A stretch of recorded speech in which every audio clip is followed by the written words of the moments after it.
guard against the acquisition of unwarranted influence, whether sought or unsought, by the military-industrial complex.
And then I'm coming back.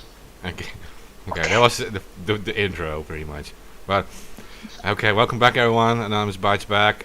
Today we will discuss the Ghislaine Maxwell trial that started earlier this week. We'll try to give you as many reliable updates as possible, just like about everything that happened so far, and also provide you, of course, some insight and some theories you might not have heard before about this entire case. Yeah, please help share it around. I'm not posting this to any centralized social media. You can do it whatever you want. I'm done with that. And I just want to say real quick, because we lost a few big Anons again on Twitter and whatever.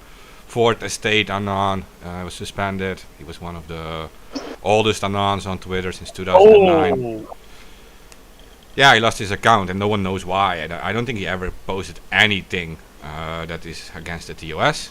I've never seen him do anything wrong since 2009, and he's gone.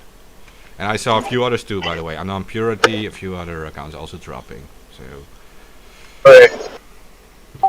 Well, I mean that's what happens when and Jack gets kicked out and somebody else takes over. Where his quote was, "Times have changed. Twitter should not be about free speech. It should be about the current times that we're in." Literally, Yeah. That's a direct quote from the new CEO of Twitter. Yeah, Or the it's old insane. It's insane. COO or CTO, whatever it was. CTO. We need to look for a new platform then. That's holy shit. Well, I've been building it, and yeah, I mean it's almost done. It'll be done by January. Yeah, I mean, like, I'm already on Hive and whatever, but it's just too small compared to, like, Twitter and whatever. But we do need new platforms fast because we are losing this. Like, Twitter doesn't care about us anymore. And neither do platforms like Discord or Facebook or whatever. It's just the same story. So, we need... Twitter already knows. Twitter already knows that we are the only other platform that can compete because they've actually sent us an email saying that we are a competitor to them that is too close to Twitter and that they would be removing our account. I'm not kidding you. They would be removing our account in a few weeks. And they never did that. They never did that to Gab. They never did that to any other platform. Facebook. They didn't do that to Facebook either. Nope. But they see us as a direct threat, and I'll tell you why. They see us working with the same big companies that that they are and that Facebook is, and those other platforms we're not working with those companies. Like C Squared Social is a very big, massive company when it comes to social media marketing. And they're working with us, and they also work with YouTube, Google, Facebook, and Twitter. And we are the new guy on the block that is going to be working with them. And also, Somi's being developed by the former TikTok developers. And they also built Signal, Zillow, Beezer, and Teaser, holy shit! I haven't heard of that name in forever. Teasers, that's like fucking everything. Oh, Spotify. They built Spotify. Yeah, exactly. Yeah, so these guys. Yeah, so these guys that are developing the platform now are like the top tier in social media development, and when we are ready to market this, it's going to be everywhere. They can't stop it. Like, it doesn't matter what they do. We have so many celebrities and influencers on board that when we do actually launch this, it's going to be fucking massive. And a lot of these celebrities are also pissed at Twitter and Facebook. So it's going to be very interesting what takes place. Isn't Spotify like essentially Napster? No, it's because Napster was torrent based. This is streaming, but you're right. At the end, Napster was a streaming service, but they had so many fucking legal problems from all the musicians that I don't even think they could stay afloat because they had so many fucking court fights. Yeah, they got sued to oblivion. To oblivion, yeah. I don't know, I thought the same guy helped develop Spotify. They got remembering wrong. You could be right, but I could also just heard wrong information too. You never know. Okay, someone says TikTok dev will censor us. What do you have to say about that? It's all open. It's all going to be open source and uncensorable because it's going to be a place where you can post one place and you can post to about 10 different chains or whatever. I mean, we can add any chain into what we want and then add in monetization to that chain. For right now, we have Hive built into Somi, so you can post directly to Hive and earn on Hive and also earn Somi. But we're going to add other chains. You're going to be able to post to any chain that you desire. We're looking at adding Polkadot. We're looking at adding Cardano, all these other chains. So, no, I mean, you're not going to be censored. We're not going to censor on Somi anyway, unless it's like we have to censor nudity for the advertisers. So there's no nudity. Our or no, actually, no. There can be boobs. You just can't. No genitals. Like, but hey, you still get boobs. Yeah. Let's see, positives. But anyway, yeah. So I mean, no, we're not going to censor anybody. There is going to be basically a way to for users to filter words. So you can filter out whatever words you don't want in your feed. So say that you don't want to see football, right? You can put in football into your filters, and you won't see football in your feed. There's going to be stuff like that, but it's not going to be censorship where we're controlling what content is going to be allowed when it comes to political stuff, or when it comes to stuff about a virus, or blah blah blah blah blah. Because it's all it'll be all decentralized on other chains as well. But the actual feed on Somi is going to be controlled by the users, so you'll be able to control your own feed, basically. Which is how social media should be, but, nobody's a genius and has done this yet. Do you guys see the new tagline of Odyssey? It literally says, "Welcome to Odyssey, we have dislikes." Yeah, I've seen that up there. I wonder what's going on with that case against them. I haven't looked into that for a few minutes. SEC is just basically bullying people around. I mean, it's going to come out. Eventually, it's going to come out. They can't go after every fucking crypto company. They bankrupt themselves.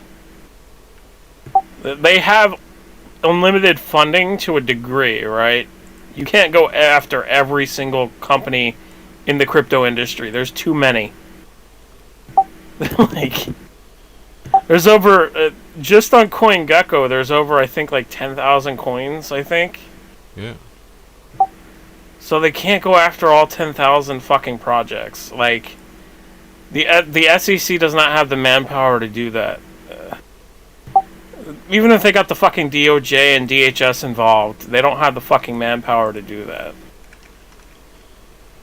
Actually, they just announced today that they would not go after privacy coins, that they would only regulate them. I don't know what the fuck that means, but they won't require delisting of privacy coins. Yeah, but not right now or never. What did they say? We will never go after them, or we will not go after them today, right? Well, they didn't say today, but they just said we won't go after privacy coins, we're going to regulate them. That's literally what they said. They're verbatim. But, yeah, I mean, it's interesting what's kind of happening when it comes to crypto. I don't know if you guys realize how, mainstream crypto is getting, but it's getting to a point where it's where we wanted it years ago, where we wanted to basically replace the fiat system. It's happening. It's unavoidable, it seems. It seems like it's inevitable at this point. True. I heard in New York now you can pay fines with Bitcoin now. You could pay for rent. I know that. No. I mean, traffic tickets and shit like that. I heard you can pay with Bitcoin in New York now. Maybe. That's fucking epic. Hey, dear IRS, if you're listening, can you make it so I can pay my taxes in crypto? That'd be great. Hey, IRS, if you're listening, can you make it so none of us have to pay taxes, period? Yeah, they still owe me $1,500. $1,500. They still haven't fucking paid me. Bro, they still owe me $5,000, so it is what it is. They're so fucking far behind. They're not going to be caught up. They even said it themselves. They said they're so far behind with this year that they wouldn't be caught up until June of next year. Which means... Are you serious? Yeah. Yeah, because I had to file an ITIN for my wife. And I just got the receipt for the ITIN registration number. So fucking stupid. Yeah, they either said June or July. I don't remember what it was, but yeah, they said they were so backed up they wouldn't be caught up next year. You know what I heard? You know what I heard is that the kicker is that the money they owe you they're going to be charged interest, and whatever you are owed, you will get paid interest on. I did hear that. Oh, that would be great, because then I would just flip it back and just pay them. And be like, hey, I paid you with your own fucking money, fuckers. No, I'm going to be fucked next year. I'm going to owe like 20 grand or some shit. Oh, So dude, I'm going to owe like $500,000, so it's alright. Yeah. It is what it is, you know? Well, yeah, I'm owed 1099 because I don't pay my quarterly, so I'm always fucked. I didn't pay quarterly either. I was just like, alright, well, fuck it, man. Like, all these private sales, I'm just flipping from one private sale. Initial to the next private sale. I mean, I keep my initial, I take out some profit and flip it into another sale. But dumbass me wasn't doing the math, and I was like, oh, fuck. And then I actually looked at the tax, how much I'm gonna owe, and I'm like, fuck. Or you know what you could do is move your assets to another country, get another citizenship to another country, pay the $200 to get rid of your citizenship in the United States, and then you don't owe taxes. You know, I think somebody fucking tried that and they're dead. Oh, yeah. Who was that? Who was that guy? Yeah, he was on our show, yeah. Oh, yeah. McAfee, maybe? Oh. Yeah. Just a guess in the dark, just a guess. Yeah, just a tiny guess. He should have stayed in Lithuania, I swear. He should have never left there. Or whatever the hell he was. Estonia. He was up there somewhere. He should have stayed, yeah. He should have stayed in Estonia. Hey, y'all, real quick, Steve says he misses us. Well, tell him to get on then. Get on. He can't. Why not? Is his roommate doing a show? His internet does suck. Either that or the internet where he's at isn't good enough. Yeah, he said, I caught it. He said that the other day. We'll deal with that later. But guys, we do have to like start out about the fucking Ghislaine Maxwell trial right now. Oh yeah. Yeah. Okay, so easy question. Do we think that the trial is going to touch on the connections to Israeli intelligence and the CIA? Good question. No, because all the co-conspirators, or the trial is not about any co-conspirators or third parties. Trump's name was dropped there yesterday. Trump's name was So was dropped by Bill Clinton's and by the Prince Andrew. pilot. Okay, well, Yeah. you guys are jumping into like the super like advanced Ghislaine Maxwell trial info, but we probably have to start out with like the start of everything. It's like, so this trial is expected to last like 6 weeks, right? And they are claiming that Jeffrey Epstein and Ghislaine Maxwell were partners in crime, in sexual abuse and trafficking. She is being charged under the Mann Act, and under sex trafficking, and under, let me see, she also lied to court. I know that, a perjury, and it will be done at a later date. That she lied under oath in 2016. Under the Mann Act. Go ahead. No. You go ahead. You're actually giving the info. Go ahead. Okay. Well, so under the Mann Act, they say Ghislaine Maxwell in the 90s, she persuaded an underage girl to travel from Florida to New York to have her engage in sexual activity with Jeffrey Epstein. In 1996, they say she gave an unsolicited massage to another minor girl, and that one flew to Epstein's New Mexico ranch, and the girl was topless while she gave the massage. She's charged with 2 counts of violating the Mann Act, and that is about transporting individuals across state lines for illegal sexual activity. She also faces 2 charges of conspiring to violate those 2 sections of the Mann Act. And then there is this part about sex trafficking. They say that starting in 2001, she recruited one out of. But there's 4 victims testifying against her, and it starts about this first one. That is the first week. Is about this first one, and she recruited one of these girls to engage in sex act with Jeffrey Epstein, and she provided her with a lot of cash after massaging Epstein, knowing that she was a minor. She sent gifts from New York, lingerie, to her home in Florida. Let me see. Oh yeah, and technically she is charged for recruiting or transporting anyone under 18 to participate in a commercial sex act. Trafficking charge does not require the child to be transported across state lines.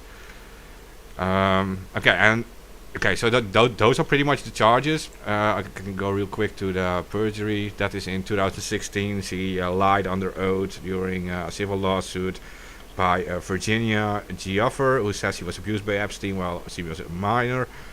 She alleged Maxwell had defamed her by saying Miss Gioffer lied about abuse. In 2016, she did not recall the presence of sex toys in Epstein's Palm Beach house, and she replied, "I don't know what you guys are talking about." When they asked her if he had a scheme to recruit underage girls for sexual massages, the prosecutor is saying that those are statements were false material declarations in violation of a federal statute, making it a crime to lie under oath.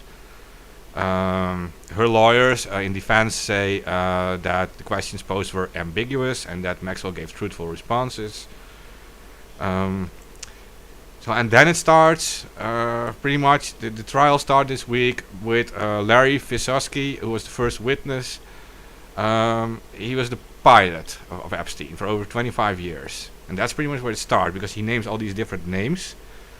And then we have the first witness, a victim, and she is under the fake name Jane in court. And she was apparently sexually abused when she was just 14 years old. She was apparently the youngest victim that is testifying. Maybe she's the youngest testifying, but the youngest victim that I know was 12, 11, and I think it was 10. The three sisters or whatever from gifted from what the hell's his name? Not Les Wexner. Brunel, the Brunel guy. I can't remember his first name. Is it Richard? Or am I? No, I'm mixing him up with fucking Richard Grinnell. Never mind. I can't remember his name. Something Brunel. Luke? Yeah. Yep, Luke Brunel. I think that's it.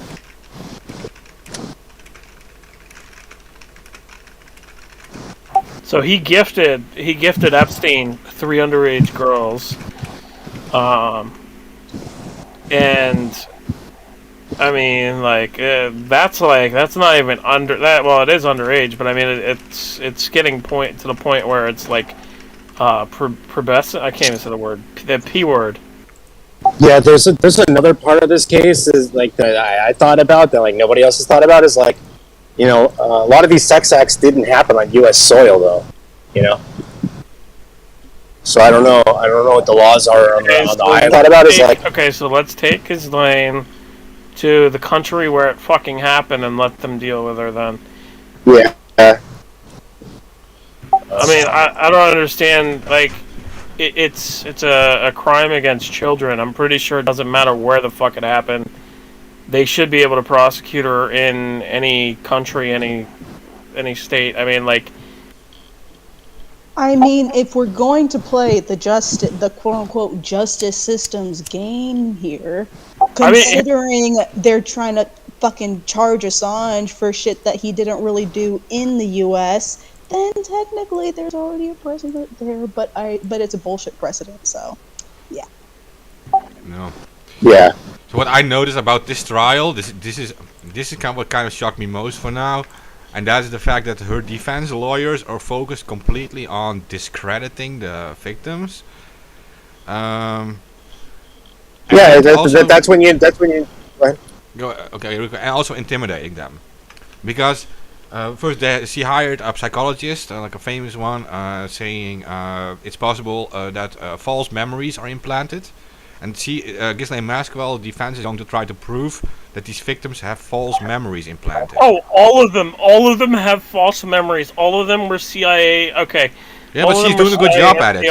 To be fair, she's doing a good job to discrediting them, because this lawyer actually it's Gloria Allred, Gloria Allred. Fucking, like, she needs to go find a bridge and jump off it. That's what she needs to do, because I'm so sick of this fucking bullshit defending. Yeah, well, you know what she did? Like this Jane said, like she went. She the first thing she did with Epstein was go to the Lion King, right, in 1997 or 1996, and then no, she said it was in 1994, and then this lawyer of Ghislaine said, no, well, wait, a Lion King only came out in 1997, so you can't have gone there with her, with Epstein, right? And then this Jane says, like, yeah, okay, maybe I made a mistake with the whole timeline, right? So she's focused completely on discrediting the actual timeline. Well, could be very. That's a common tactic when you know that you have slam dunk cases. You disqualify all the people that are testifying against you. That's when you know. That's when you know you have a bad case. Yeah. Well, and also on opening day, what they were doing is like they were trying to paint Ghislaine herself as a victim. They were I forgot the exact quote, but they were basically saying like, "Oh my God, Ghislaine is just on trial because Epstein is dead. So you're trying to place all the blame for him onto her and victim." Yeah. Okay. They claimed they were scapegoating her, right? Making her. Well, you gotta understand. There's already psychology about this. The fact that they're defending themselves against this is already on some level an admission of guilt, psychology wise. So I mean, but you have to prove that. You have to prove what they did in court. And to be honest, they have the top-notch lawyers. And as I do, fucking lawyers too. Lock up the fucking lawyers. Lock up the lawyers for trying to lie on like. I don't understand this shit. Like if OJ can walk away with murder, anything could happen. Yeah, I'm just saying. So they are like hammering against this young girl like really hard because first you have them that discrediting. Intimidation. It's intimidation. But that's not where it ends. It's not where it ends because so they're trying to discredit the story, but at the same time, they know she is sitting there anonymously for her safety, right? So what they did was that lawyer of Ghislaine Maxwell named her sister by real name in court. Right, meaning they now put this Jane, who is there anonymously. Everyone knows who she is now. So now she's intimidated at such a level that she's at a serious risk now. Absolutely. Other thing, isn't the prosecutor responsible for trying Ghislaine the same person? I can't remember who she's related to. I want to say it's Comey potentially. But was the same person responsible for overseeing the loss of the Epstein tapes?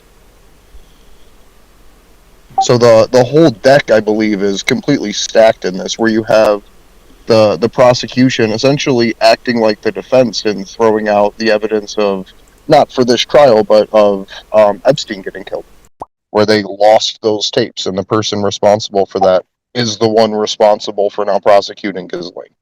They lost those tapes probably because there was a death threat that was probably issued. I mean, that's just speculation, but it's very evidential speculation because everybody who talked about Epstein had some weird event where they were watched by like vans.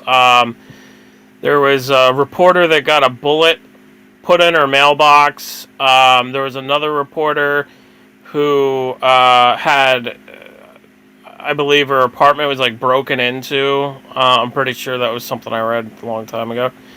And one of the witnesses too, he was the butler. He died of a mysterious illness. And then there was another one, another witness that died. He was or not witness, he was an investigator. A police investigator died mysteriously. And then there was also Epstein's former bodyguard, who was an MMA fighter. He came out and he was talking to a journalist, and he said to the journalist, "You don't want to do this. You don't know what you're getting into." And he like said all this weird shit, and it's like, yeah, it's obvious. There's mafia fucking connections there, and it's tied into intelligence as well, so likely Israeli intelligence and probably CIA as well. Her dad is an Israeli, what is quote unquote the Israeli super spy who got a state-sponsored funeral.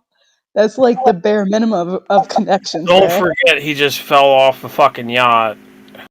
just fell off. He wasn't pushed. Just like Epstein just hung himself in fucking prison. Oh, you, AK, you remember that article I showed you where the guards said that they lied on their logs and they weren't watching him? Yeah. And they got in trouble. And not only that, Epstein, apparently, this has come out later, Epstein complained that he had death threats from one of his bunkmates. Yeah, from Nicholas, what's his name? Nicholas Targlione. And Nicholas Targlione, the Targlione family? Are you kidding me? The Targlione family is fucking mafia, man. Yeah, because apparently Epstein killed him. You know how hard it is to kill yourself in a fucking cell? I mean, really, the bunk isn't high enough to fucking hang yourself. Okay, so, alright, so let's So real quick, the same prison, MCC, the Manhattan Correctional Center, where Epstein didn't kill himself, is the same correctional center where Joshua Schultz, the alleged pre-trial Vault 7 whistleblower, is being held in detention. And if you go back, I'd recommend reading Shadowproof's piece about 18 months ago on Joshua Schultz's situation. The security there is so intense that it takes 5 hours to be able to meet with a visitor. And during that time, Joshua Schultz is put outside naked in a dog cage. So that way he can later be searched, and he's given a plastic bag to shit and piss in while waiting in a cage for hours to meet with his family, and then again once they leave to make sure he wasn't past any contraband, supposedly. So the whole idea that MCC could somehow allow this to accidentally happen when they're literally torturing someone pre-trial for a crime that the U.S. government can literally argue in court that they can't prove is just fucking crazy, because the conditions that Joshua Schultz is being kept in and the surveillance that he's under and all like special administrative measures, if they can keep Sam's inmates in MCC, then there's no reason why they couldn't keep someone like Epstein alive. It's intentional, at least in my opinion, because I think that they disappeared him, kept him alive until they could secure all of the blackmail assets that he had. Oh yeah, they didn't think about the deputies fucking talking like birds once they were interrogated by their superiors in internal reviews, and then that came out. So I mean, it's beyond. Here's the thing. Yeah. He was in prison with a mafia member that is literally connected to both the Clintons and Trump. But he killed himself with his bunkie there, right? Yeah. You think that? What's fucking so stupid about that? You know what's so fucking dumb about that? And I challenge the fucking fact checkers. All right, if you think that Epstein fucking hung himself in a prison, I challenge you to try to hang yourself in a prison cell. It's hard. It's Steven not gonna Crowder actually happen. did that for a bit, and it didn't work. Well, I was about to say unfortunately, but I can't. So And most people in prison, when they commit suicide, they don't hang themselves. They fucking slit their wrists with the fucking razors or whatever. You don't hear about hangings too often. It's very weird. It's a lot more sense, you know. Well, here's more the thing. sense. He broke his what is that bone? It's called not a thyroid. What the fuck it's called? The one that breaks when you get strangled. Yes. Typhoid. Hyroid. Yeah. He broke his fucking hyroid bone, right? And that only happens when you get fucking strangled with force. Yeah, and keep in mind, before that happened, 2 days before that, he signed his testament, his will, right? And there were 2 lawyers present, including one lawyer from this huge Mexican drug cartel guy. What was his name again? I don't know if you remember that. You're talking about fucking... Guzman? Yeah. I just can't remember his fucking first Joaquin name. Guzman. Yeah. I just know El that lawyer is El Chapo, that's it. El Chapo, yeah. So that lawyer was present, was like the lawyer for El Chapo, and that El Chapo connects directly to that cellmate of him from New York. That what's his name? The funny thing is about those Mexican gangs. The Mexican gangs are very organized in prison. You know, like you think that they're powerful outside of prison. Those cartels, they're more powerful in the prisons. So. Well, yeah, because they have all their fucking, like, they have all their people in there, and then literally, if you cross them in prison, you're fucked. Like, you're dead. Yeah, you're dead. Yeah, but that's also like the big guys there who get like caught. They are like the best networked in these cartels and stuff. They know most people. Yeah. So if you want to talk to someone who's experienced in like the mob and stuff, you have to go to the prison because, except for like if they're like the top notch mob boss, they get arrested, and but they still know everyone in the scene. So, Yeah, they still run. They still run everything from their cell. That's what they do when these mafia bosses get caught. They're still running the fucking shit from the inside. They didn't stop. They don't stop anything when they're in there. Well, they can easily get a phone smuggled in through Exactly. cards, man. I was in like just for like 2 nights or whatever, and I saw fucking corruption out the asshole with these fucking cops, and I literally had one of these fucking assholes try to tell me that if I didn't sign over $50 in my wallet, I would have an accident in the brig. And I was like, well, what the fuck does an accident mean? Are you gonna fucking kill me? Like, are you that fucked in the head? Like, like... Yeah. I just fucking signed it, dude, because it's like $50. I mean, like, alright, dude, you want to steal $50 from me? Fine. Fucking thieves. Corrupt shit. Like... You should be locked away, like, you're a fucking thief, like... Yeah. Yeah, okay, well, so if you're like a drug dealer and you're in the prison with them, right, that's how they recruit a lot of these people, too, because... I saw that, too. Whoa. Les Wexner will step down as chairman of the Columbus Partnership. Good. You know why? Because he's got it fucking on his ass. He might be some... Here's the thing, okay? I think what I was told is partially right, okay? I think some people might really end up arrested from this. I don't think it's going to be certain people. I think people are going to get a pass. But I think some are going to be thrown to the wolves. They have to. Yeah, some will, right? But not the people we want, right? I mean, yeah, like Hillary and Bill, they're not going to get shit. And Like the other Bill? Yeah, it'll what about the other it'll Bill? honestly serve as like a power consolidation, because they'll be able to get rid of all of the players that are fucked up individuals in their system that they don't want to have to deal with. So it's fucked that it's even going to be used that way, but I think it's going to be used as almost to like thin the herd of the people with the ability to make influence decisions and have blackmail against people. Well, here's the thing. The elites have been at war with each other for a long fucking time. Probably started in 2016, maybe before then. But they've been at war with each other, and they've been fighting each other and trying to do these power pulls. I think this is going to be used in some way, as some people are going to be thrown to the wolves as scapegoats. They're going to be arrested, they're going to be indicted, they're going to be charged. I think that's going to happen, potentially. And I think, like, people like Hillary and Bill, I think they're going to walk. And I highly doubt Bill Gates, but I don't know. Because here's the thing. If you've noticed, lately, Bill Gates has been being basically thrown into the wolves. I don't know if you've noticed that, but he has been. There was several things that came out about his what was it, his worker, I guess, his associate, I don't know, somebody who was working at his mansion and got arrested for like terabytes of fucking child pornography.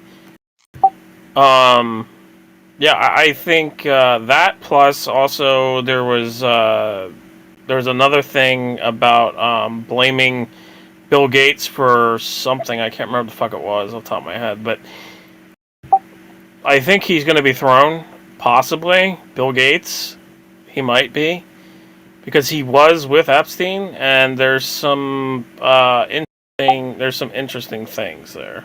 Do you guys remember the interview that he did? I think it was for NBC or ABC or something, where they were talking with him about Epstein.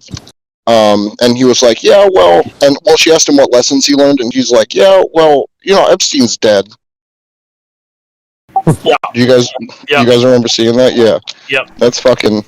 Yeah. It's I think even if he is a fall guy, it's because he's the new money guy that tried to make himself the face, and it just ended horribly. Well, there's a So they'll essentially cut off their own face to save the rest of the body.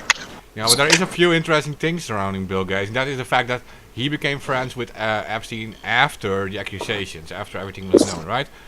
Second, he went to his house several times and also made him a big financial deal together with the Bill and Melinda Gates Foundation, while he was aware of the stuff that was happening already surrounding Epstein, right?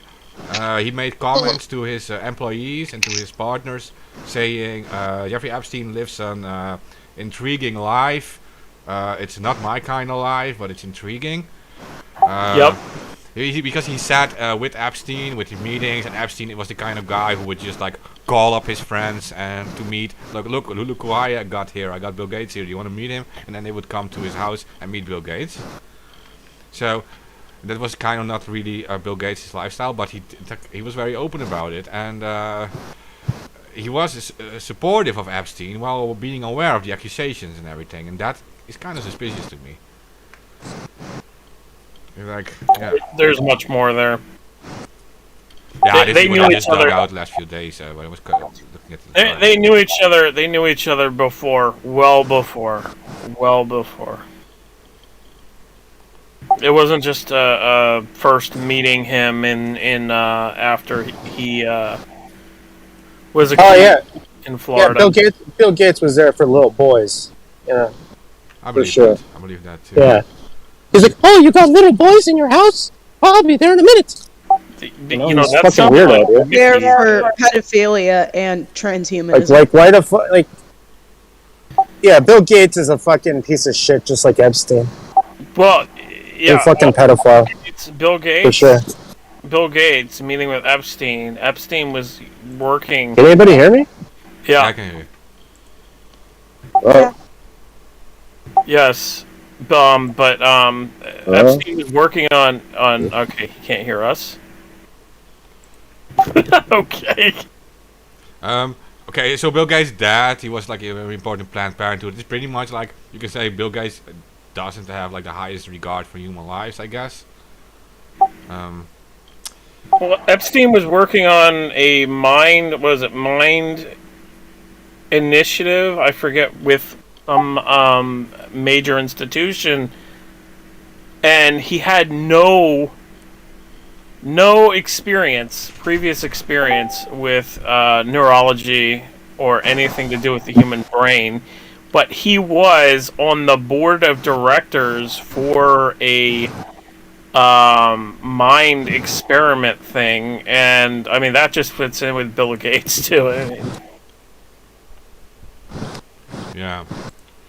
oh yeah, Bill Gates is a pedophile, just like Epstein. He seems in that case for like the blackmail campaigns and stuff Epstein did, that Bill Gates would probably be the perfect partner, considering the Microsoft connections too. I think he pretty much would be able to get into any Microsoft-based computer in seconds. That's why his wife.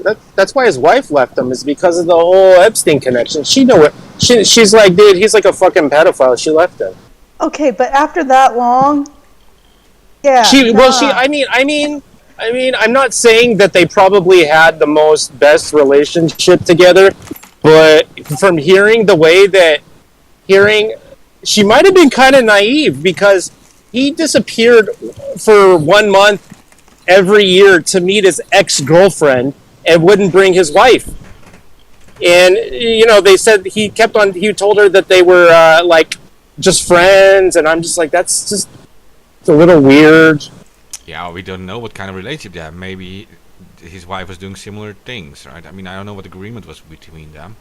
Well, women stay with men for a lot of weird reasons, and I think it might have just been the money, to be honest. Yeah. I think pedophilia is a little past the weird realm. Yeah, that's true. Well, shit, Yeah, but I'm like, if you have $1 billion in your bank account, and you know, a lot of people.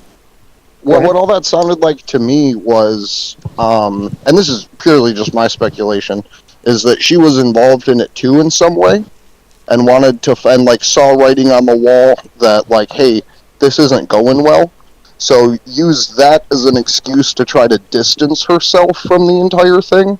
So if shit does hit the fan with him, it's not also, what about her? Yeah, Because she already walked away and said, hey, I'm leaving because of this. and keep in mind that could also be a financial scheme, right? Think about the Jeff Bezos thing. When he broke up with his wife, she took half of his money, right? So imagine Bill Gates going down and them separating shortly before that. She will be at least able to save half of the money if she wants. Yes, she will. So that's Which a is financial scheme. which is absolutely fucking ridiculous, isn't it? I mean, like, Yeah, so they pull him down and they take like 50 billion off him, but she will have the other 50 billion, which he has access to, of course, because maybe they're not really separated. It's just a financial scheme. And I can honestly say they would pay that already in taxes if they would be taxed well, but yeah. So yeah. well, I mean, here in the U.S., if you're married, you pay less taxes. I mean, Yeah. They already dump everything, that whole foundation thing, to avoid taxes. And then now I think it could be a financial thing. So, especially when you guys say like one month a year he goes to an accent, whatever. That's probably a business agreement he has with that wife then, like a financial thing. that's just weird. That's just weird, though. I mean, 1 month you go to meet with your ex-girlfriend. Yeah, and don't bring your wife with you. I mean, like, there's a reason they're exes, you know. You don't hang out with your ex while you're married. That's just bad juju. Yeah. You know? I also use logic. Right? She already has the money. Like, you could say like, okay, so a woman stays with him for the money. Well, if she's married with him and she breaks up now, she already has the money, so she didn't have to stay with him for the money. She already has half of it. So, in that sense, I think there's something else going on, right? I mean, she could be a man. I mean, that's been always like, you know, debated whether he was really dating a man. You ever hear about that? I'm not joking. She kind of looks like a man. You ever seen her? Conspiracy theory. checking. That could be. I mean, she could be like post-op. I mean, there's nothing wrong with being a tranny, but Oh, she does look. nothing wrong with it. I have transsexual friends, but she definitely looks like a tranny. You know? Well, I mean, some transsexuals hate that term, and they say that it is a derogatory term. You're right. I know. You're right. By the way, Tyler, she does. She doesn't have like an evil face or whatever. By the way, she has like. She looks nice, like a nice person, but she does look a little manly, I have to say, isn't it? Yeah. Like Michelle Obama. Yeah, kind of like that. Oh shit! Now we're fucked. Now we're fucked. Now we're fucked. So in Those attempt to broad save shoulders. the conversation, The big hands. Jason Burness put out a piece talking about BuzzFeed's recent release of, I think it's like 35,000 FOIA documents specifically involving child pornography and sexual abuse within the CIA, and how I think just preliminarily it shows that there was no one that was ever arrested for any of it, that there was people forced to resign over certain things, but that the government never pursued charges. Yep. But you also got to remember Do you too think that the that CIA could had the potentially tie finders. back into the whole Ghislaine Maxwell situation, or do you think it could be a way to try to let some smoke off, so to speak, and pull people in one direction over the other? Because if you spend all that time digging through however many thousand declassified documents, are you going, as a researcher, going to be able to put the time into Ghislaine Maxwell's case? I would like to hope that it's the current CIA trying to expose the old regime CIA, or I guess we'll call them the Octopus, which is what Danny Casolaro called them in the 1980s. They were involved in a lot of fucked up things. They were involved in a lot of fucked up experiments. They were involved in human trafficking, gun running, drug running, etc. I know the CIA currently is involved in drug running and gun running, but the human trafficking bit, I think, is a lot more isolated than it was back then, and I think, in some way, I would hope that it's preparing for kind of the exposure of this network, Epstein's network. I mean, somebody can hope, right?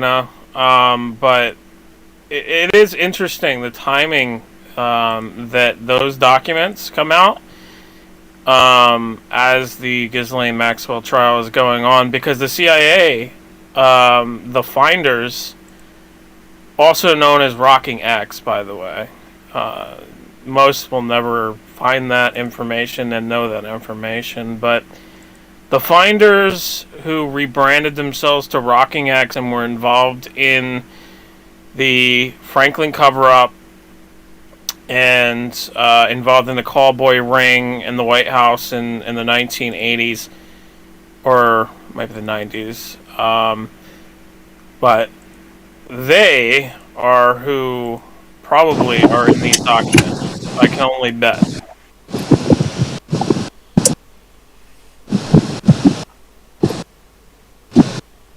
I remember, when I first heard about, the Epstein Island in 2015 or 2016. I thought it was a fucking joke. I thought it was a LARP, because it was so fucking bizarre.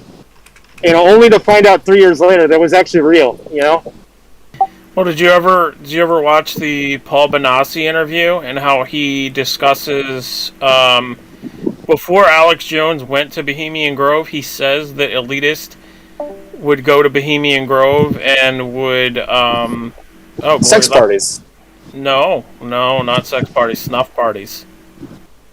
I heard about that, but most of those, like the real snuff, I heard happens in like weird countries, like Serbia, Herzegovina, all the former Slavic countries. Legitimate. Yeah, it's legitimate.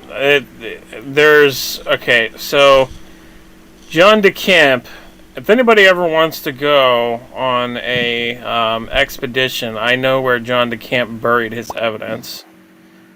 should I say that though? I got my passport. Let's go. No, actually, it's in the U.S. You should shut up about that stuff, okay? Seriously. Well, what are they gonna do? Come torture me and ask me where the fuck it's at so they can get rid of it? I mean, like, all right. You're jinxing something that could actually happen. You know that, right? Yeah, I'm like, dude, you should shut your mouth. Well. Anyway, I don't really care, man. Like, I know exactly where it's at. I don't care. They probably have found it already anyway. But yeah, it's in a, and he was also very open about it too. When he was alive, he said that you can only go there during a certain season when it's not what's the word for it? Vegetation.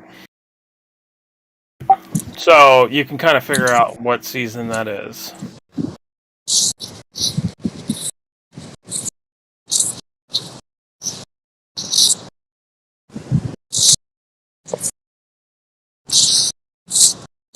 Dead air. Dead air. Well, yeah. Well, I suppose dropping bombshells like that would do that, right? The thing is too, and I'm pretty sure they're well aware of this at this point in time now. That if anything was ever to happen to me, it would probably be their worst mistake they've ever done, because there'd be files falling from the sky, pretty much like Julian. If anything is to happen to Julian, so I don't really like. I'm very open and say things. Like, I have documents behind me protecting me. We'll put it that way. Honestly, I thought Maxwell would have choked on a chicken bone in fucking chow hall, before she, you know what I mean? Like some fucking, choke on an apple or something and die, before she even made it to the first trial. And here she is at trial. So I'm like, okay, maybe It could be a show trial. It could be a fucking show trial like the Julian Assange trial, right? yeah, kangaroo court. But we have to fucking wait and see We'll know. We'll know soon enough if it is. But here's the thing, right? If it is a show trial, right? She's gonna need so much fucking protection, and she's run out of money. I'm pretty sure. So, yeah, because she said she was broke. Because she's locked out from all the money because I think the FBI froze her accounts. So, which again, that's my. I think I heard a rumor she had less than $100,000 in cash on hand. So that's what I heard. Oh, I know that very early on there was it was all lower agents to capture her. They specifically kept information from senior agents. Not saying every senior agent, but they specifically kept information from senior agents to capture her. Why is that? She was stupid. She was hiding in the Ozarks. Like, wasn't basically? Yeah. I mean, if she was smart, she would have fucking. That's why I think, she was locked out of all her money. She couldn't go anywhere. So, which makes me kind of on the fence of they might actually fucking do something for once. They might. I mean, the money somebody has. The money. I just don't know. There's somebody accessing the estate. They said that. Yeah. But they won't say who because they don't have the information to it. It's the brother, because he's building the next even bigger project on the big St. James Island. Little St. James cost him too much heat, so they've been rebuilding and going bigger at the other island that nobody talks about. Really? I didn't know about that. Yeah, I mean, something that big, they just don't shut down shop because somebody got arrested. Yeah, they just move it somewhere else. The club must go on. The party must go on. We all know that. I mean, coke dealers do that all the time. They get arrested, and some guys, and another coke dealer is fucking 3 blocks down. So it's, they don't close up shop. Yeah, but this is this is much different. I mean, this is like they probably. I'm not saying they shut down shop, but I don't think that it's right next door to that island. I think it's actually moved into another country. In Cambodia, I heard they have like those Peter rings and shit. I mean, yeah. Third world countries is where all these pedophile these pedophile snuff films come out of. Is from the third world countries. Yeah, Terrence told me about that. I was completely unaware about that. I would have never thought, Cambodia of all places. Yes, Cambodia, and there's also the Czechoslovakian Republic, and also Czech Republic. Yeah, they have a problem with drugs over there. It's heroin specifically. Yeah. Yeah, I also have a pedophile problem, and there's was it Colombia? I think it's Colombia. Can't remember the other two that I know off the top of my head. Thailand is another one too. Thailand, you can literally fucking go over there. Oh, sexcations. Yeah, sexcations. They call it one of their they make a lot of them make their money out there is either tourism and sex and prostitution. Yeah, yes. Sex tourism. It's a whole industry that fuels this shit. Yep. It's prominent in Haiti too. Yeah, that's the one I forgot. Haiti. I didn't know about the Haiti one. No, well, Haiti was, Haiti was involved with that woman from NC Mac. I can't remember her name. Laura Silsby. Well, do you think that she'll ever name drop anybody? Do you think any of the names will get dropped in court like they did a few days ago, or no? Do I think that she's actually going to open up her mouth? Yeah. Only if we start seeing additional arrest. Because then she might realize, alright, I only have one way to save myself. She's going to get life in prison if she gets prosecuted, so. Yep.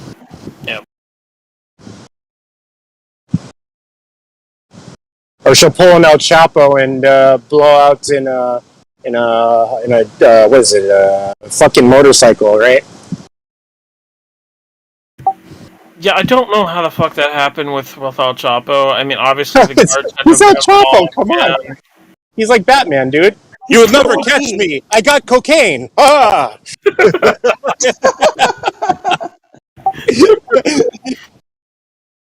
Oh man! Here, guards, come here, come here. I have something to show you. Blow cocaine in their face, like. Yeah, he fucking had a little underground tunnel and had it built, and then he escaped on a motorcycle in the tunnel, Yeah. like a little Batman, you know. I mean, I don't know what Batman you were fucking watching growing up or reading, but you know, I don't remember Batman going into a fucking jail and getting out and going through a tunnel and going on a motorcycle. I expect nothing less from El Chapo. Yeah, his girlfriend is in trouble. She just pleaded guilty, and she's getting 3 years. She's getting a little slap on the wrist. Yeah, well, you know the women are always going to which You know who fucked over El Chapo? The actor. No, the actor is the last one. The actress was her name. He was Sean Penn. Sean Penn is the one who fucked him over. Yeah. After that shit went in the Rolling Stones, then DOJ was on his balls. He gave him I think Sean Penn gave him a 50 cal, and I bet there was a tracking device or something planted in it. Yeah, because after that whole thing with Sean Penn wasn't even supposed to come. He said he was just there. He was just there just to ride along, and he busts out like cameras and a microphone and started, like a journalist. Like, and here you are, you're meeting a cartel leader. What the fuck are you? That was a dumbass move. And you know what I heard? I heard that even though El Chapo got busted, like he wasn't the real kingpin. Like there was like 2 other guys above him. He was like the lower guy. Never get caught. Yeah, but here's the thing too. You guys are missing. What did Sean Penn have on him when he went to go see El Chapo? I think I remember. It was something weird. Yeah. He had his smartphone. Guess what smartphones have in it? Yeah, GPS. Guess what the NSA has the ability to do? Hack your phone and look at your GPS. Yeah. So he didn't even need to help them. That's the thing. Like he could have just went there. They were tapping the communications, talking about meeting him. Like it's so obvious how they communicated it and everything. I mean, it's obvious. Like tap into it. Yeah, it was. El Chapo should have never let those two. But he was so obsessed with that actress that he had to meet her. Or no, she was a news reporter in Mexico, and then was an actress. So. But he worked for he worked for the DEA though. He was an asset. So how can you hammer? Well, when you need a scapegoat, you can hammer the guy that actually works for you. I heard he got canned because he was. I heard they actually went after him because he was just so blatantly open about what he was doing, and the other cartels didn't like it, so they threw him under the bus. But there have been a number of these guys that have gone into court and flat said, You know, it's like, why are you pissed off at me? I work for you. It doesn't Yeah. go anywhere, but you know, it's like, hey, it's time for you to go down. You know, yeah, you Yeah. worked for us, so what? You know. Well, Yeah. that's ultimately what these cartel guys don't realize is that the guy who's higher above you will throw you under the bus to save their own ass. You know, like Yeah, it's just like, no you know, same as loyalty. Maxwell or all the rest of them. Hey, you can be all, you got all your contacts in Mossad and the CIA and all these agencies. Well, that just means you're in trouble, you know, because you could be sacrificed at any moment. You know, you think you're plugged in, and they're figuring out how they might have to get rid of you. Yep.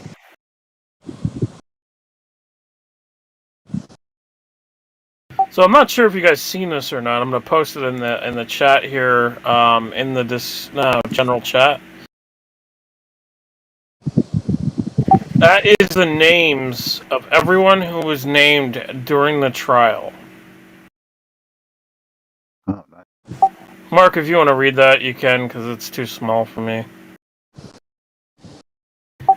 I'm literally blind. Okay. It is pretty small. Oh, okay. Alright, well, I guess we're all blind. No, I have it. What, you want me to speed run this shit, or? No, I have it. They're naming Harvey Weinstein, the 1953 Trust, Sean Carter, Darren Indike, Richard Kahn, the Weinstein Corporation, Miramax, Walt Disney Company, Def Jam Recordings, Rock Nation, Universal Music Group, Beyoncé, Kanye West, Terrence Thornton, Black Cube Ltd, Vivendi SA, Dwayne Carter, Jean-Luc Brunel, Young Money Entertainment, Good Music, Shelley Massenburg-Smith, David Boyes, Robert Kelly, Milton Brown, Marcelo Calori, Sprint Corporation, Viacom CBS, Virgil Abloh, Qatar Investment Authority, Tutor Saliba Corporation, Ghislaine Maxwell, Parkwood Entertainment, the City of New York, New York City Police Department, Sir Philip Green, Sony Entertainment, John Doe's 1 to 100, Jane Doe's 1 to 100, Corporation Doe's 1 to 100. That's pretty much the list on that thing. No, but what you named in the beginning, a lot of Weinstein, Hollywood connections, Universal Music Group, Disney. Yeah. Disney has a lot of pedophiles in it. A lot of the animators are actual pedophiles. Not saying everybody.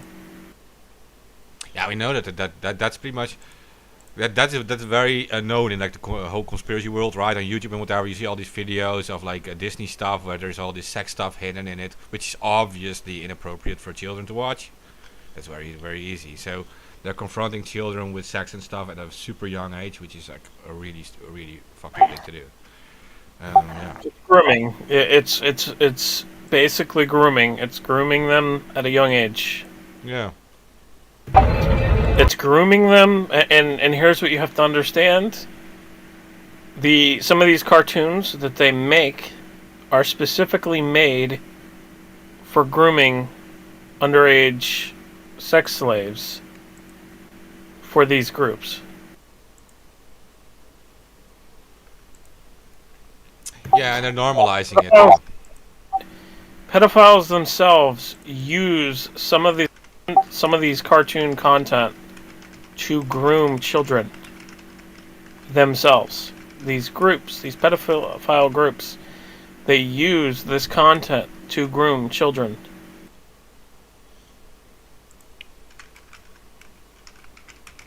We lost somebody too. We lost Andrew, I guess. He left. I didn't see that until now. He's a busy guy.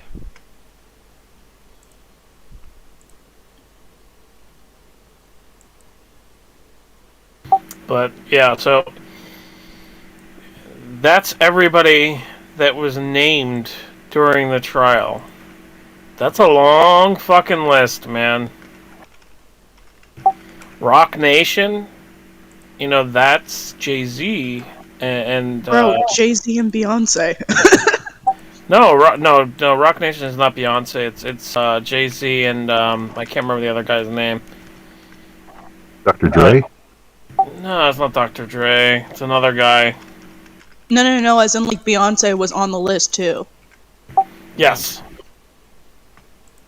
Well, look at all the Jane Does near the bottom. I mean, it's like Jane Does 1 to 100. There's several of them. So you got like hundreds that aren't even really listed. They can't discredit 100 different women. It's not gonna happen. And like I said, Spacey being involved on the plane, it's starting. I think it's starting to come out. I think it's going to start to come out that this wasn't just a girls' ring, and the boys were involved. But here's the thing: with the elitist, they kill the boys after they're abused, because they are the ones who are more likely to be vocal.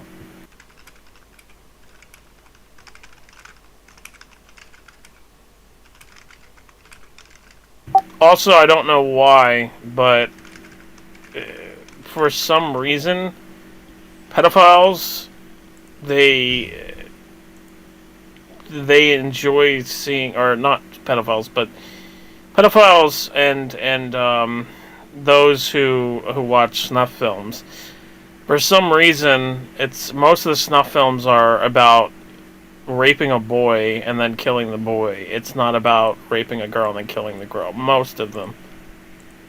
I don't know why, and I don't know the psychology behind that or anything, but most of the snuff films on the darknet are mostly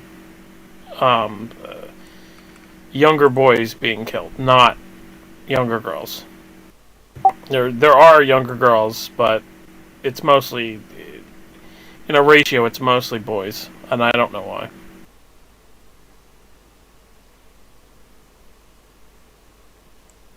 But Epstein too, it's very interesting. His ranch, right?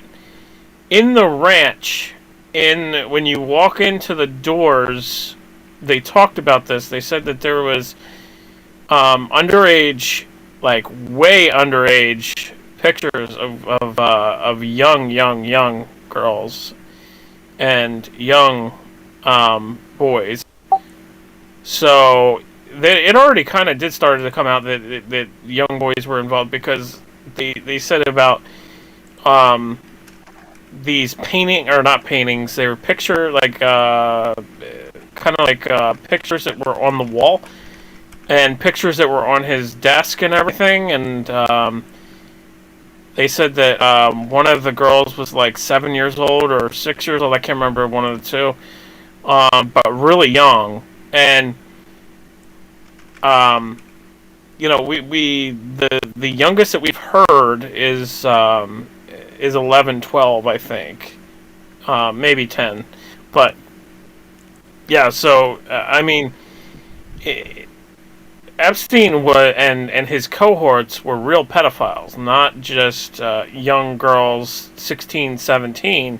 No, they were like under 12. So yeah, I mean, it's fucked up.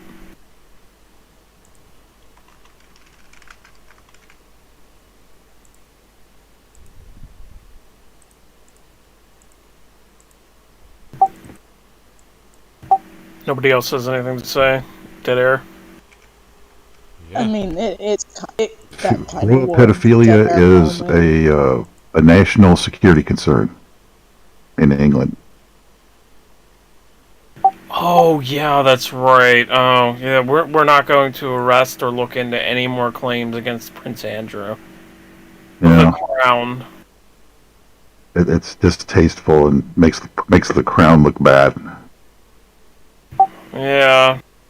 You know what else is distasteful? Kid fucking. And baby Queen Elizabeth doing the fucking Nazi salute.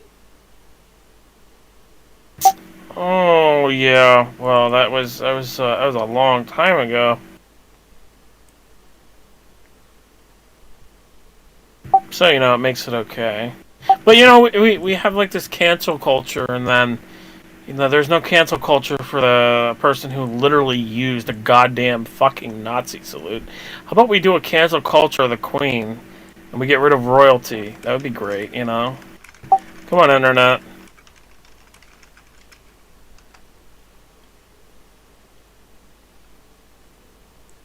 I mean, everybody wants to fucking cancel everybody for like the littlest fucking bullshit, and then they ignore the biggest fucking things possible, and it's just so fucking stupid, and it just drives me nuts. It's all part of that crime wave, though. Once it snowballs like this, and then it's like, who can do the most evil thing and get away with it is kind of like the standard of excellence, just... Oh, yeah. The Scorpion's bassist. I saw that years ago. I put that in an article, and he said he was joking, and then in the thing he says that that I'm not kidding. Yet he said after the fact, when he got fucking like reprimanded for it, that basically I was joking around. And it's like that's not a joke, dude. What? Yeah, you can tell with somebody, it's like they've done an oopsie, and they've kind of given out the secret that needs to be covered. That was one of them. Yeah, where he just said casually, I've witnessed people be executed for entertainment purposes, and it was about 500K a party or something. I forget what the fuck he said, but yeah. Oh, Red Rooms. Red Room. Well, that's on the darknet, and yeah, those are real. Yeah. I know. I was in a like a I was on a darknet forum, and somebody dropped a link for a Red Room, and I thought those things were just like internet lore. And then I saw like how much you had to pay for like Commander, and you tell the guy what to do, and I think it was like 60,000 or something just to even watch. And I was just like, dude, this is like too weird to like not be true. It seemed legit, Well, yeah, the Monkey House, yes. Is that? Yeah, I think that's what it was called. Yeah. Yeah, well, yeah, it's legitimate. It's just people are so stupid, and they push on say that these are just modern lore, and it's no. It's legitimate. They literally do host snuff, live snuff. Well, not live, but yeah.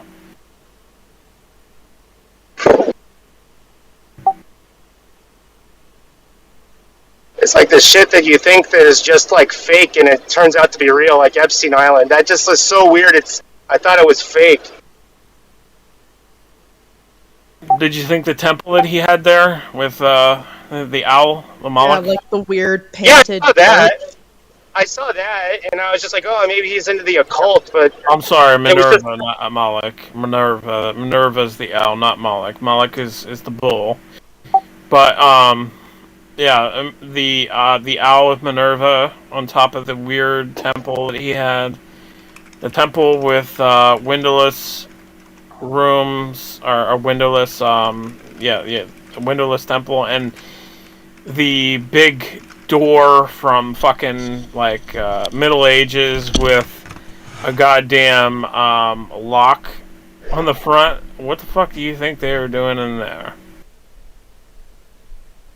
Torturing sacrifice. People? Yeah.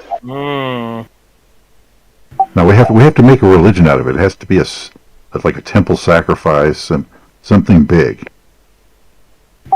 Well, I don't know about sacrifice in that sense, but murder, yes. Well, that's how you're gonna twist the thing into being something holy when you're really killing somebody. You gotta justify it somehow. I mean, Oh. not like you want to do it, but you have to do this. Oh, alright.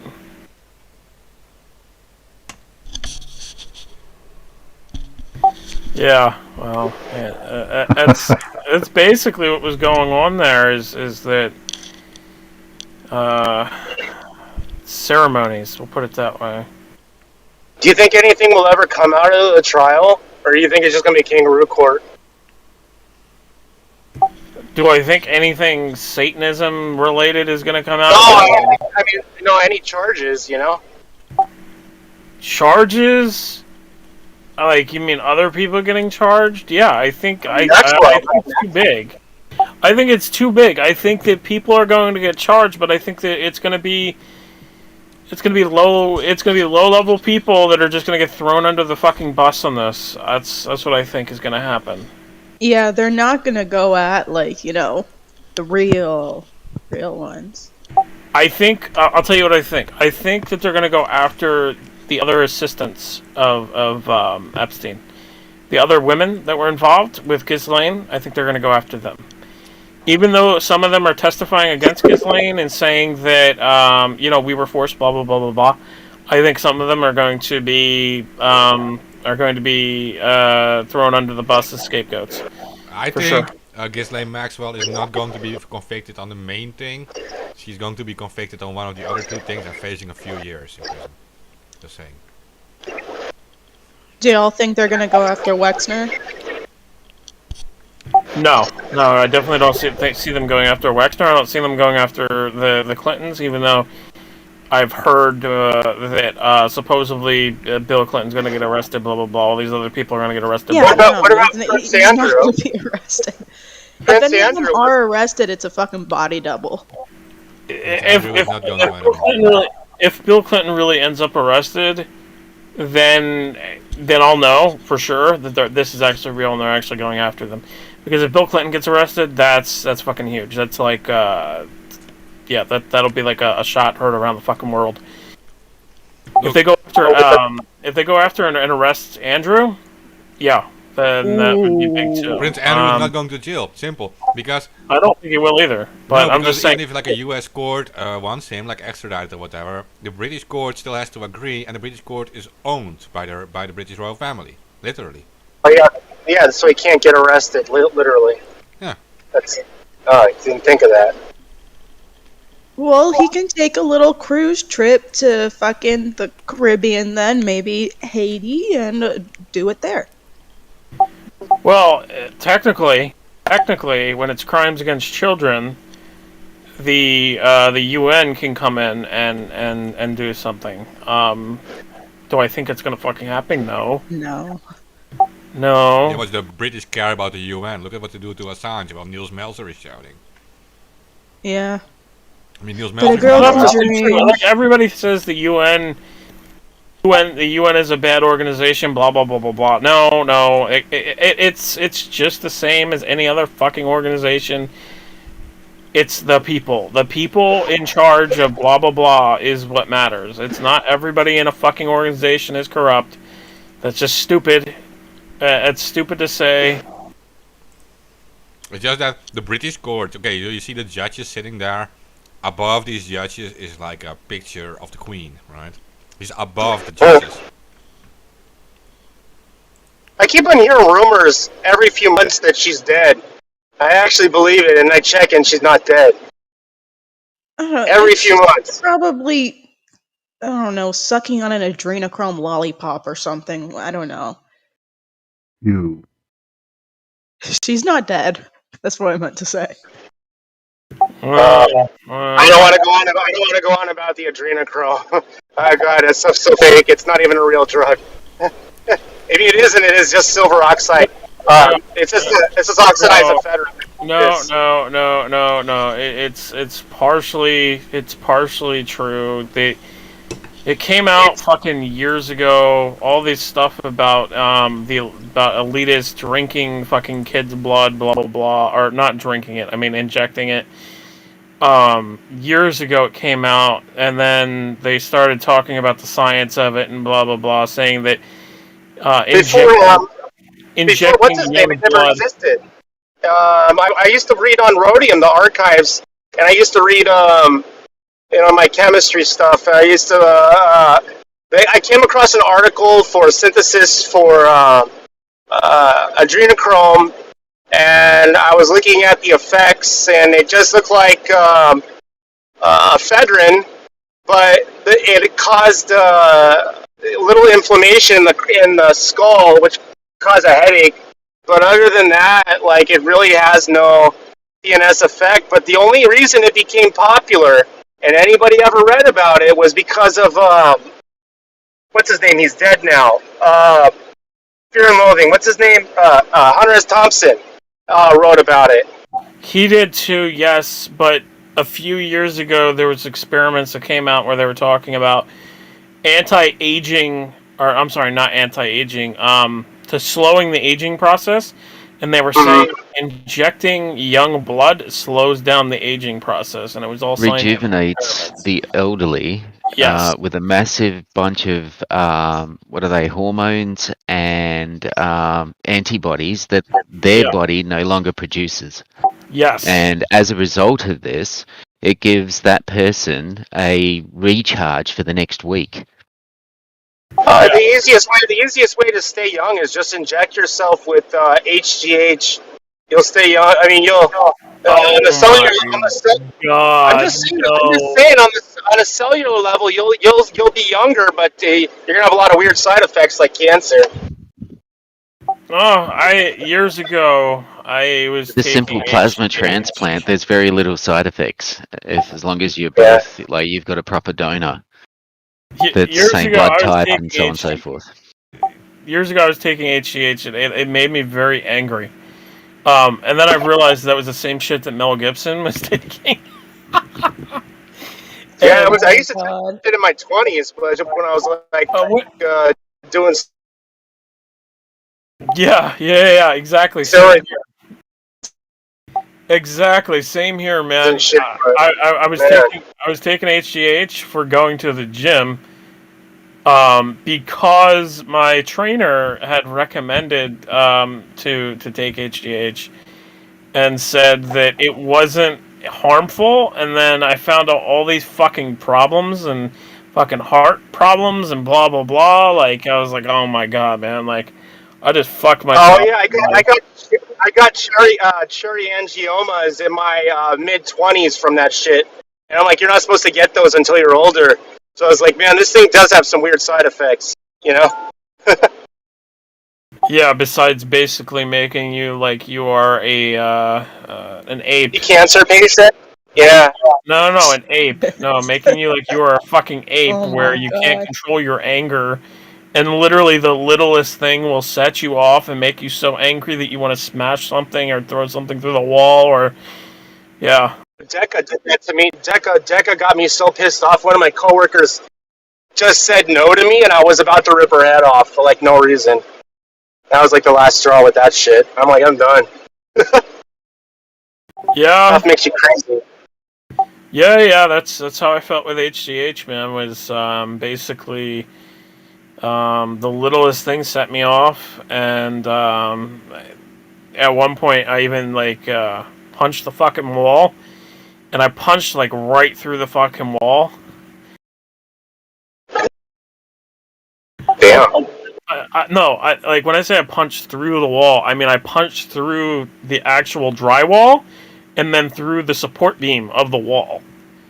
And it was a lot of fucking bro. It was a lot of fucking damage done to the house, and yeah, I had to get that fixed. But and then another time, I went to a cash checking place, and I was cashing my check, and the guy behind was like, these are all expired, and I like was like, what the fuck? Like, you know, I like flipped the fuck out, and I walked out of that place and like swung the door, but I like, you know, just I didn't realize that I swung the door so hard. Put it that way. And I actually like shattered the whole door window and the window that was on the like the front window. And I don't know how I did it, like, but it happened. Well, that's stuff's so weird. You can get angry from like 0 to like I'm gonna kill you and rip your head off in like less than a second. It's so fucking crazy with that shit.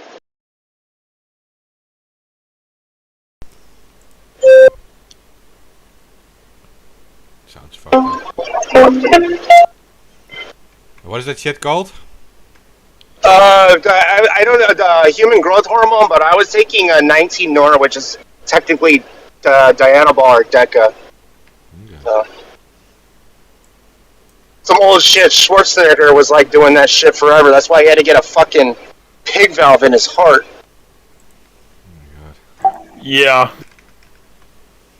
There's no joke on your fucking arteries and tendons and joints. Like, shit'll fucking kill you early while you're young. So you just eat that stuff, you become like a total beefcake. Beating through walls and stuff. That's, Schwarzenegger already had to have like 2 surgeries on his heart valve over his life because of that shit. Yeah. Shit's no joke. It's not good for you. Arnold Schwarzenegger, he's like obsessed with being an Ubermensch. He's actually like I've known people that have met him. He's not actually like a really bad person. He's actually kind of a stand-up guy, but as far as relationships are concerned, he's a piece of shit. He cheats on everybody. So. No, yeah. He's actually not that bad of a guy. I know somebody who knows him, and yeah, he's not that bad of a guy. He does cheat though. He has problems with sex or something. He's a sex addict. Well, yeah, but that's like majority of men in America. So yeah. Tiger Woods too. You remember? Like fucking Tiger Woods was the worst. That was surprising to me, and like the women he was dating were not even attractive at all. No, but the funny thing about that though is that just what was it, 2 weeks ago or 3 weeks ago, he got his karma, man. He almost died in a fucking car accident. Like, oh, that was last year. Yeah. It happened near my house where I was living, and it happened in South Bay. They were talking about it last week. No, it was last year. He went off the Trump golf course in South Bay, and he was driving away. He went like 80 on the turn. Yeah, he probably was texting. That's probably how it happened. He wasn't high. So. Well, why would you try to text going 80 miles per hour? I see people do all sorts of weird shit in Los Angeles. Yeah. Have you ever been here? Yeah, I know, but it's just fucking stupid, dude. Like, why would you text going 80 miles per hour? Like, are you that fucking retarded? Like, don't you realize car go room, you go into tree. Maybe they live in Miami. Do you remember in Manhattan Beach where he was? His house is over there in Manhattan Beach, and he was trying to drive it high on what was it? Sleeping pills, and crashed into something. Yeah. Yeah, so he has substance abuse problems, but I don't know. His golfing career is over. He shattered both of his fucking legs, so he ain't gonna golf no more. No, but he's made millions of dollars off all the fucking deals, dude. He's good for life. Yeah, he's good. Oh, not millions. He's a billionaire, literally.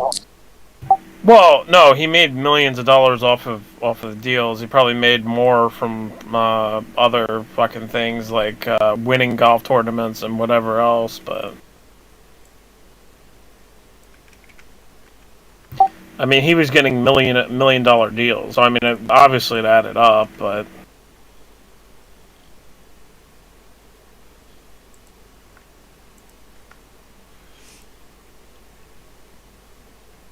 I don't think he was ever given $1 billion deal. Most people aren't. They're given a couple $100 million at most. I mean, depending on who you are. Yeah, Tiger Woods isn't getting $1 billion deal. I don't even think like Cristiano Ronaldo would get $1 billion deal. $1 billion deal, that'd be fucking crazy. I mean, you would. That'd be like Oprah. Somebody like Oprah. Maybe Oprah's handing out billion-dollar deals, but I don't know. She was given one. No, I heard he was worth $1 billion, and that was at the peak of his career. I guess he, I don't know, a lot of people throw around like old money, especially for these PGA tours. Well, yeah, so it's only old people watching them. Just kidding. Sorry, golf viewers. You can do it! You can do it! Or what was it? Sorry, Happy golf Gilmore. viewers. Yeah. I mean, it's not like golfers spend more energy on their celebrations than they do on the actual act of golfing or anything, but...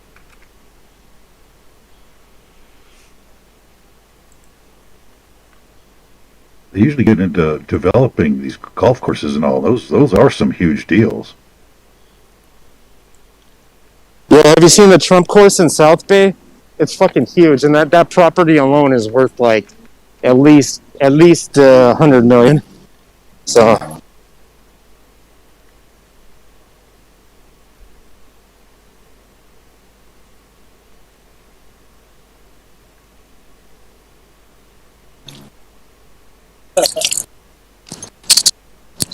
Dead air. Yeah, I was about to say, I didn't know what to add to that. You're just talking about fucking golf courses. I don't know shit about golf either. Oh god, what else is going on in the world? They're making Lockdowns. vaccinations. They're making vaccinations mandatory in almost all of Europe. Yeah. Here in LA, you can, if you want to go eat at a restaurant, you have to show your proof your of vaccine. papers. Yeah, exactly. Yeah, I had to do it today again. Really? Because, I mean, I'm in LA as well, and, like, I think too many restaurants that I go to just can't be fucking asked, so... Well, go to Rutt's Cafe on, what was that, Dennis? And then the other one is at the Asian... I'm not gonna go there, then. Yeah, the other one is that Japanese, or Asian market on, Venice as well. They check. They don't even let you in without it. Ah, that's so fucked.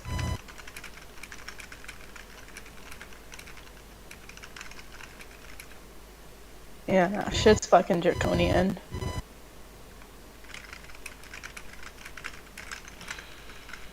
Yeah, well, it is. I mean, like in Austria now, they're like saying like you have to like pay $4,000 a fine if you're not vaccinated. And then in Germany they're starting now too, and in Greece, it's like it's happening everywhere. Except for it was ridiculous. In Scandinavia, they're not doing it. They literally removed all the Oh, restrictions. It's spreading. Yeah. So in Hungary, Viktor Orban is of course against it, and you have Croatia against. The Croatian leader that literally said like, "We're not vaccinating anyone anymore. You can build a wall around our country. We don't care anymore about you guys." Poland is saying like, let's create a new Nuremberg trial and have these people convicted for genocide. So yeah. Well, and as a continent, I think Africa has the lowest vaccination rate, but they also have but they're also mystifying scientists by managing to beat COVID while having the lowest vaccination rate. Thanks, experts. You all are fucking donuts.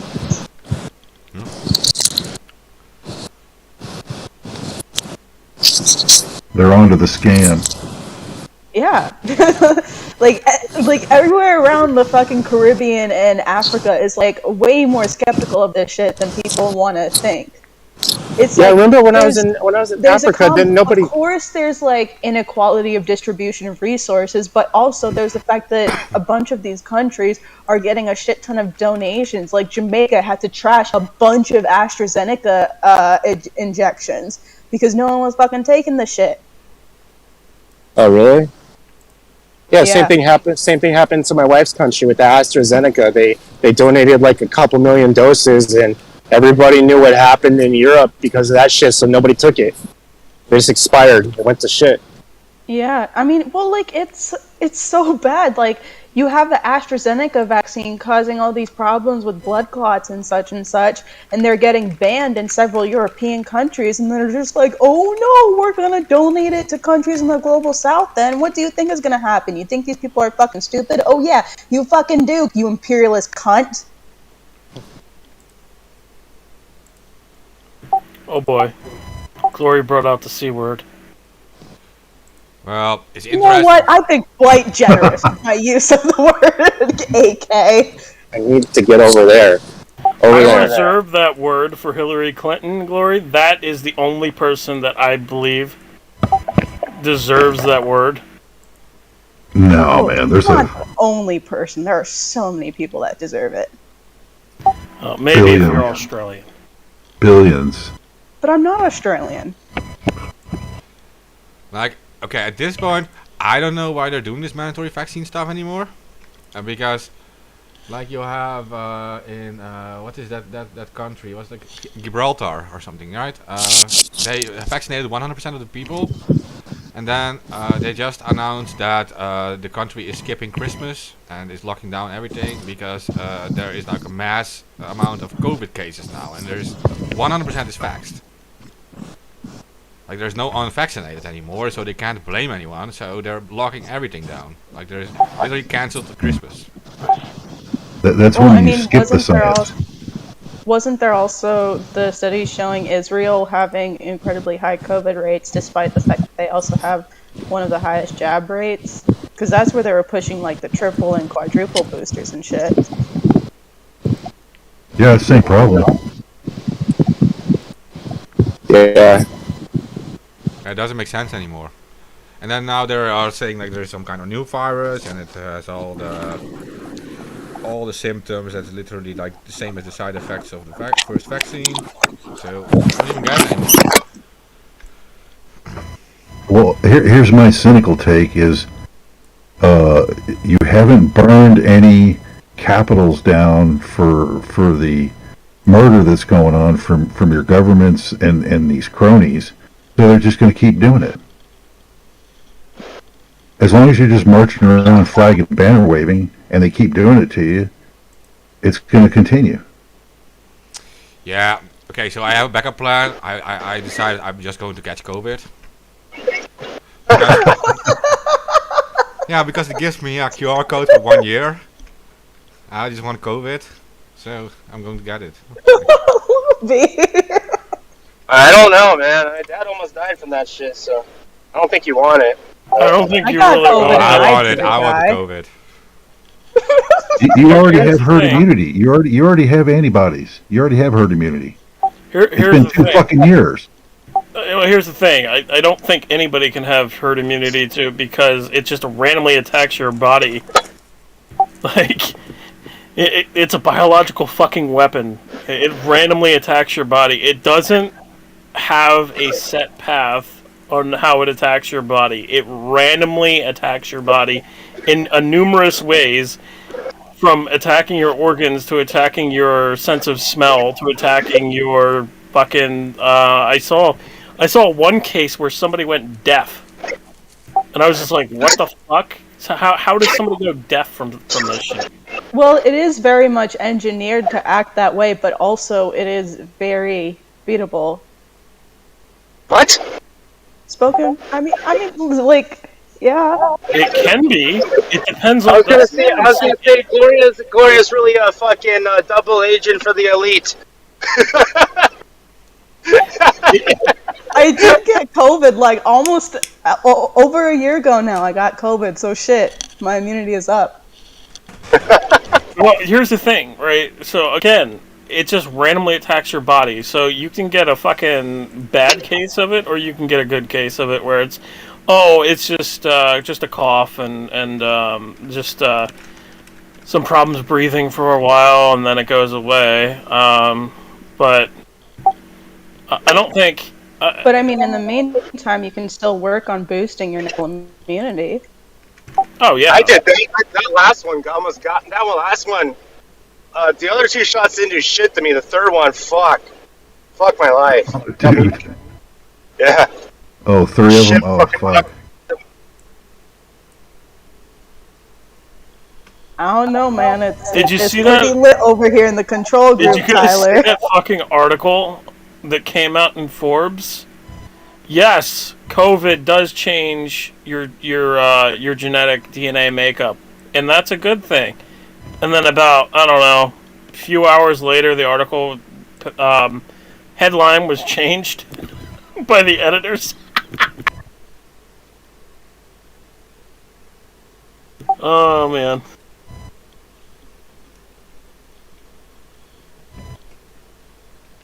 Gotta love it.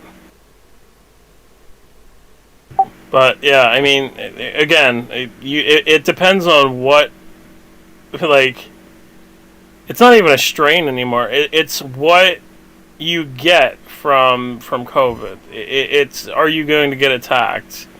Like, are you going to have your lungs attacked? Are you going to have your organs attacked? Or are you just going to get like a slight case where, oh, you have a cough and some runny nose and just like a normal fucking flu? But yeah, it just randomly attacks your body. There's no way that they can say this symptom means that you have COVID, because it just randomly attacks your body.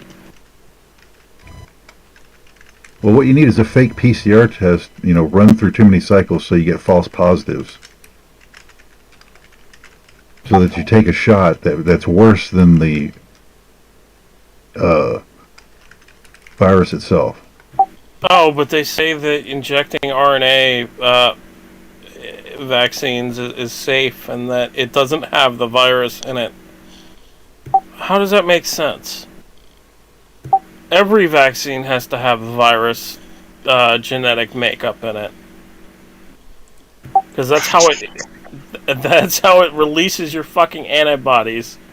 Yeah, but these mRNA vaccines work different, right? They just contain like these spike proteins or whatever, which are like part of a virus, and then when your body sees the same spike proteins. You just said it. It's part of a virus. Yeah, I guess so. I'm not sure if they're like taken or like artificially made. I don't know really. It doesn't work. It works to keep you sicker and make you sicker, but it doesn't actually work as a vaccine against this virus. No. I'm assuming as long as you take it or something, you'll be fine. But then when you stop, then you'll be fucked. That's what I think about it. Kind of keeping you hooked to something forever. You're just going to keep getting sicker and sicker, and they're going to give you more, and then you're going to wonder why, and so you're going to get another shot, and you're going to get sicker, and you're going to wonder why. And they're going to keep you in quarantine so you're not getting any sunlight or interacting with nature and boosting your natural immunity. You're not correcting the vitamin D deficiency that a lot of humans these days have. And we're not going to talk about all the suicides either that all these lockdowns and all this shit has caused. We're not going to talk about that. Yeah, never mind the fact that you're ruining a whole generation by making them wear fucking masks when they're like 2 to 4 years old and learning to read facial expressions. Well, that's just fun. Cunts. And so the response to that has been flag and banner waving globally, which, I mean, you see Klaus Schwab, they don't give a shit. They're still on message, man. They're still pushing ahead because you're not doing anything about it. You're still flag and banner waving. That doesn't work.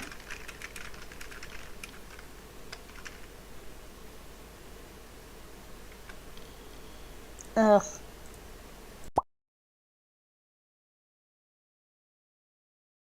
Well, you're right, it doesn't work. And so we need to be continually gaslit that you don't do things that your ancestors did when governments got bad or kings got out of line, or we don't do that anymore. We just let it all go. Alamo, humanity has no history of resisting slavery. I don't know what you're talking about.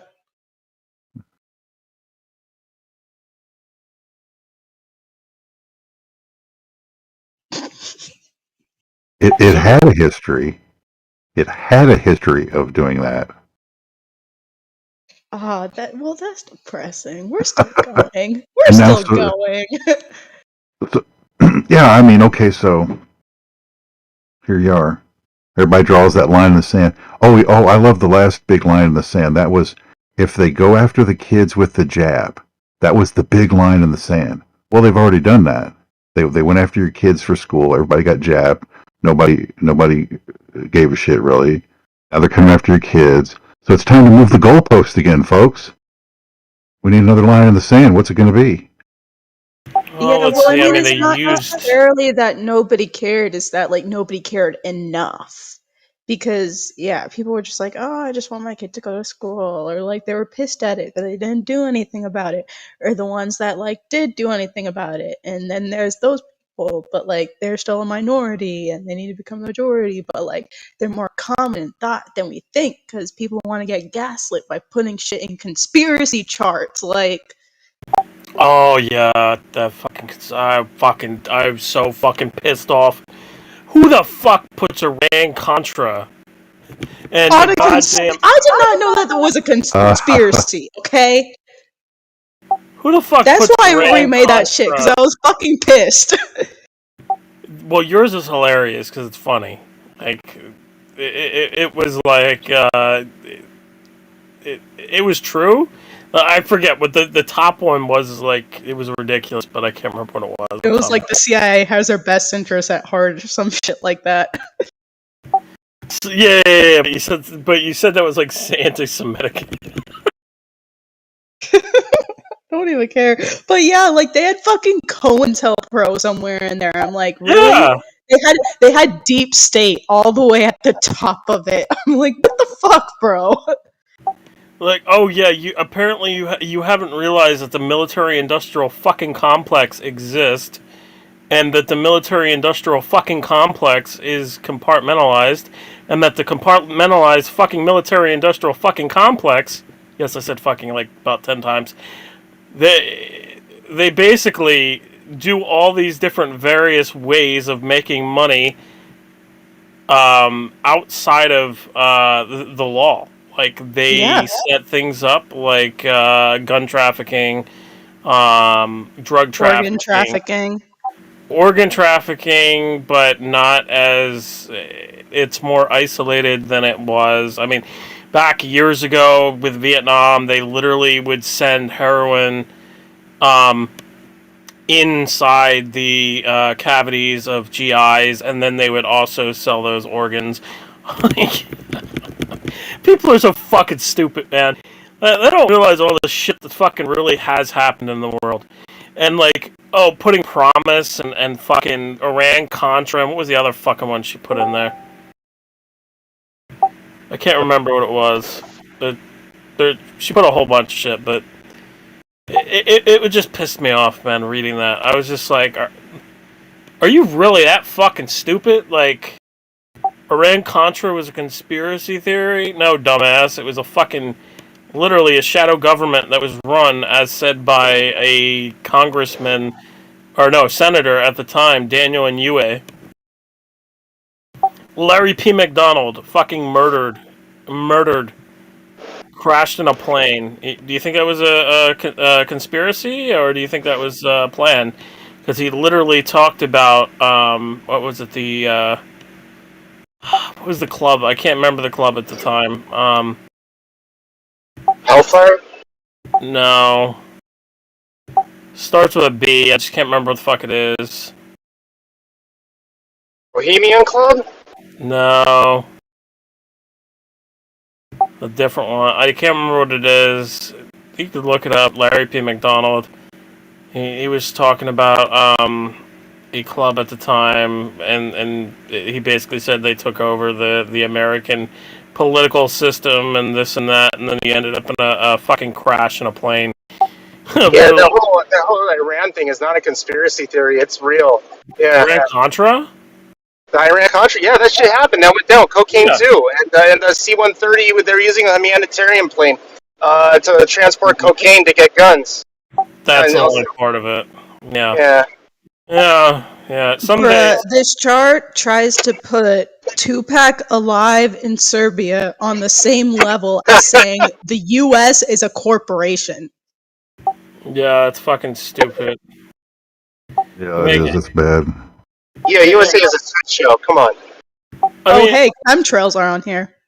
Yeah. I literally commented on that and said that the CIA or not CIA, the military ran a operation known as large area coverage, where they sprayed people with cancerous gas to cause them cancer, and they wanted to cause them cancer.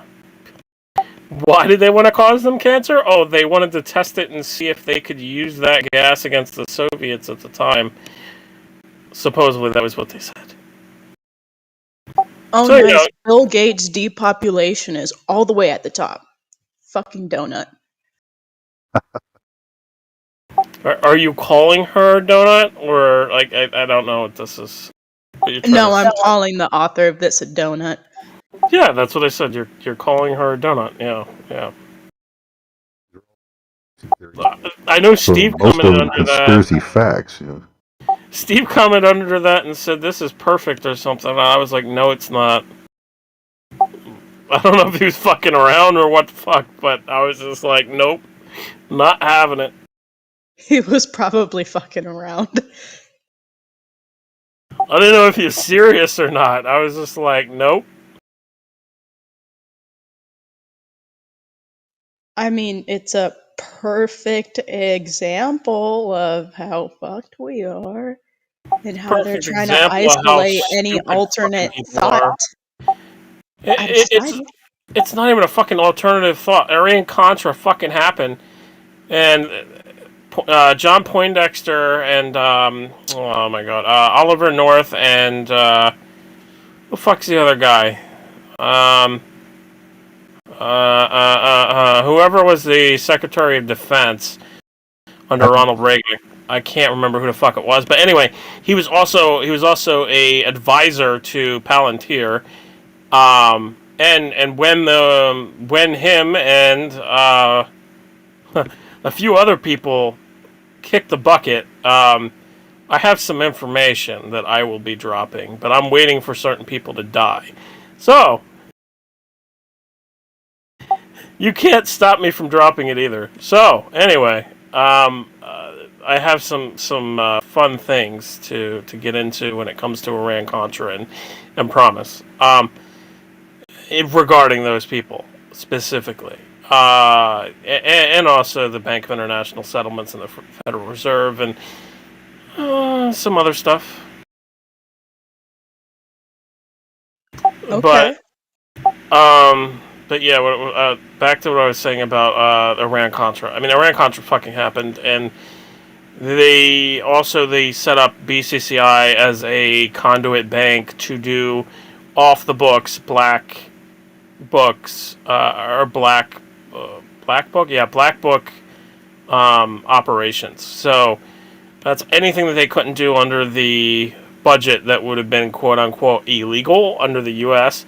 They set up offshore accounts to basically use as smuggling, or money laundering, I should say. Money laundering is a better one. And then they would just kind of flip the money around by doing gun trade for drugs and then drugs for guns. And human trafficking as well comes into that through the Franklin Credit Union that was connected to BCCI. So...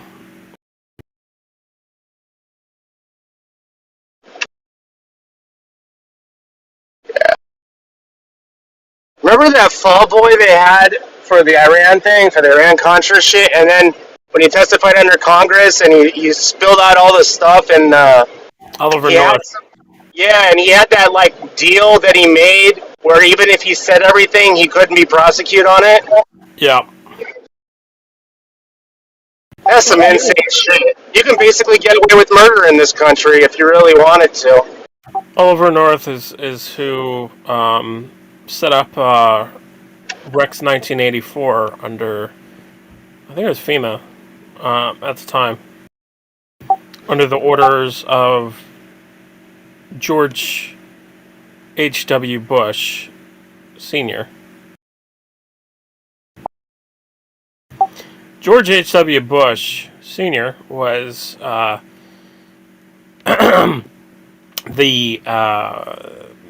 go-to guy with all of the Iran-Contra operation stuff. And the conduit between George H.W. Bush was the defense secretary under Ronald Reagan. I just can't remember his fucking name. But that's what really happened, is that George H.W. Bush was the one calling the shots of everything that happened under Iran-Contra. It wasn't Reagan.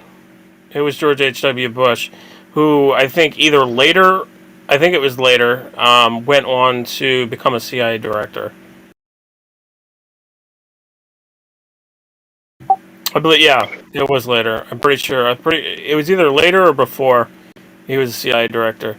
I think it was later, though. I think after Reagan, he went on to be a CIA director. Let me just double check that, because I just want to give accurate information, but yeah. Oh shit.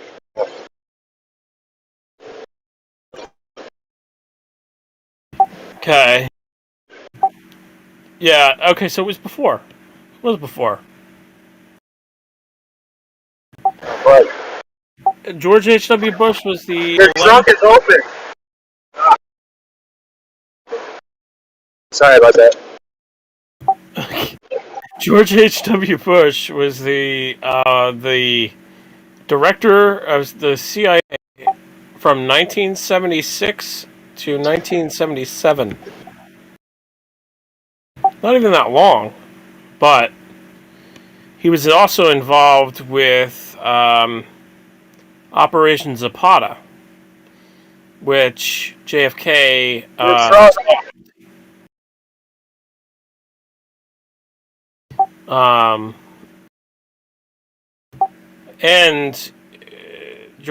and Bush was one of the people who were on the ground for John F. Kennedy's assassination. He was actually one of the head intelligence personnel on the ground to ensure that the job was carried out, along with what's his name, E. Howard Hunt. Oh, the secrets that I know. Speaking off topic, what do you think about that new committee the Pentagon is trying to form to about the UFO shit? You know, did you hear about that? Didn't I say to you what was it? What did I say last year, that they were going to start pushing this? Or no, I said that this year. They were going to start pushing this next year or something. I don't know. Like, here's the thing. Like, and I said this last year too, that they were going to start pushing it as well. But I said it was going to increase because these guys were quote unquote legitimate. They're legitimate whistleblowers that are coming out of intelligence agencies. The thing though here is that there's an interesting crossover here happening with some of the people that were involved originally with the Disclosure Project with Dr. Stephen Greer, and some of the people that are involved with Tom DeLonge. Dr. Stephen Greer says that this is a controlled disclosure narrative, and that they're not going to basically tell everything.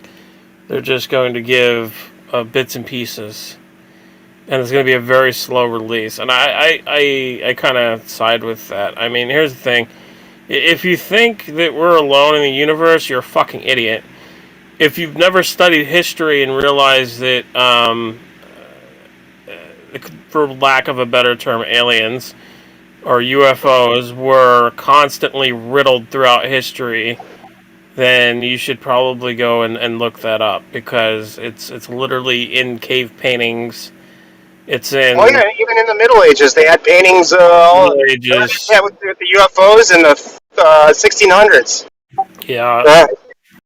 Middle Ages, cave paintings, fucking Egypt, goddamn Samaria, yeah, fucking Greece.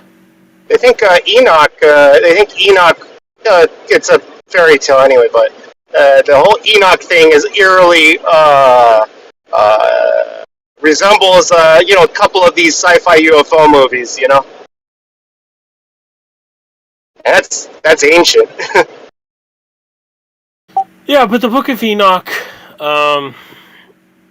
it's more like if you've ever read it, and I did years ago. Oh yeah, I did. Yeah, I did. It basically describes the same thing as the Sumerians and the Anunnaki. The same tall beings, giants. He said angels. Angels were teaching him. Yeah, and then yeah. Angels. They said angel. Yeah, they said giant angels, or I forget what the fuck the term was. It said, but yeah. You know what's creepy is that if you read the Book of Enoch and you read Revelations, they're almost. I mean, they're not verbatim the same thing, but they literally describe the same outcomes. That's really weird. Yeah, but the Book of Enoch is supposed to be forbidden for Christians to read, I believe. It's not in the Torah either. I don't understand that. Right. Yeah, I mean, it's an interesting book. And again, I mean, just going back throughout history, when it comes to alien beings or UFOs or whatever the fuck, I mean, it's just riddled throughout our history. It's riddled throughout every civilization that you can find. I mean, the Indians, oh my god, the Indians, very, very descriptive with UFOs and beings. Oh yeah, the Navajo and the Star People, and the same thing with that tribe in Africa that knew about Sirius B. Yeah. And we couldn't even see it without a telescope, and they knew that it was there. And they claimed about 300 years ago they were visited by people from that star system. Yep. There's no way that those people who had no technology, no telescopes or anything, would have even known that it was there. You can't see it without a telescope. That's the same thing as the Egyptians, too. The Egyptians, the pyramids, they line up with Sirius. Or Orion. Is it Orion? Orion's belt, yeah. Yeah. So, and again, with these pyramids, too, I mean, there's pyramids all over the world. Why would there be pyramids all over the world? Let alone we don't know how they built them, because a lot of those stones are too big for even modern day equipment. Coincidentally enough, where did they build the pyramids? They built the pyramids on ley lines. Mm-hmm. Facts. Yeah, you know what's weird is they don't know, but they think that they retro-engineered the Nile and widened it and then closed it just to get the supplies there. And then I'm like, that's a great theory and all, but once you start putting heavy stones in like ships and stuff, like there's only so much weight it can hold. I just don't see it. I don't, 2000. I just don't see with what we think historically they had would work out. It doesn't seem. Neither was Stonehenge. Like that doesn't make any sense.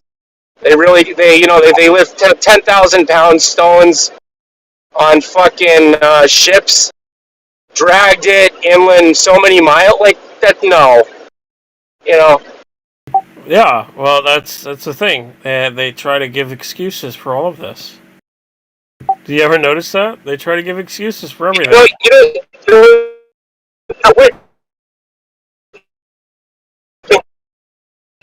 The weirdest city You're cutting off real bad. out of all of them that connect to my Wi-Fi. You're not allowed to speak about this. Oh, can you hear me now? Yeah. Not Göbekli Tepe. It's not Machu Picchu, Tiwanaku, where they're made out of anodite, and the pieces of the temple fit together like Lego blocks, and they're cut with holes that have to be drilled, and they have these razor sharp edges. Like you have to have either a laser or a diamond bit to cut into this stuff, and there's just no way. 2,000 or 3,000 years ago, they think Tiwanaku might be 7,000 years old. They can't prove it. It just doesn't make any sense. If you've ever seen the stones in Tiwanaku, you'd be like, yeah, okay, these guys had access to some technology that we didn't think was around at the time. Either lasers or diamond bits, something like that. There's a castle, I can't remember what it's called. The castle of Coral Castle? Coral. Yeah, Coral Castle, yeah. Yeah, that's in Homestead. It gives instructions on how to how do I say this? Because it's not levitation, but it is. It's basically how to make objects lighter using energy. And yeah, it's very interesting.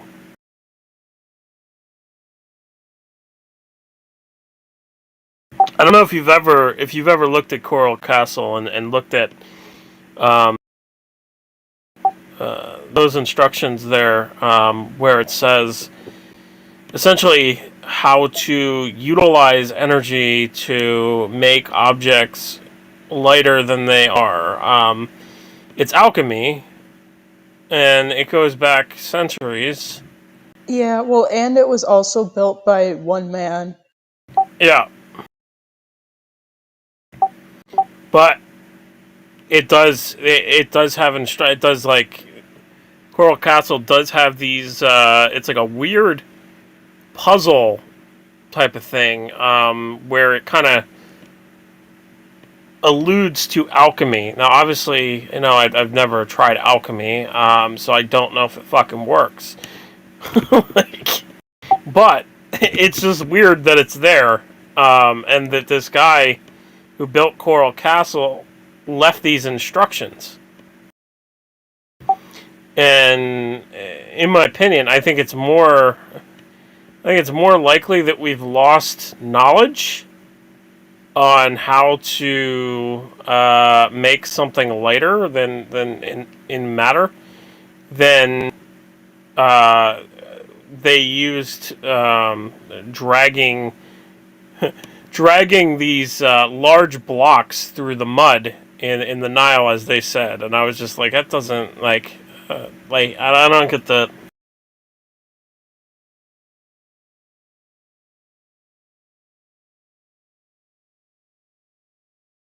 Well, why would they have to drag them through the mud? They had big barges.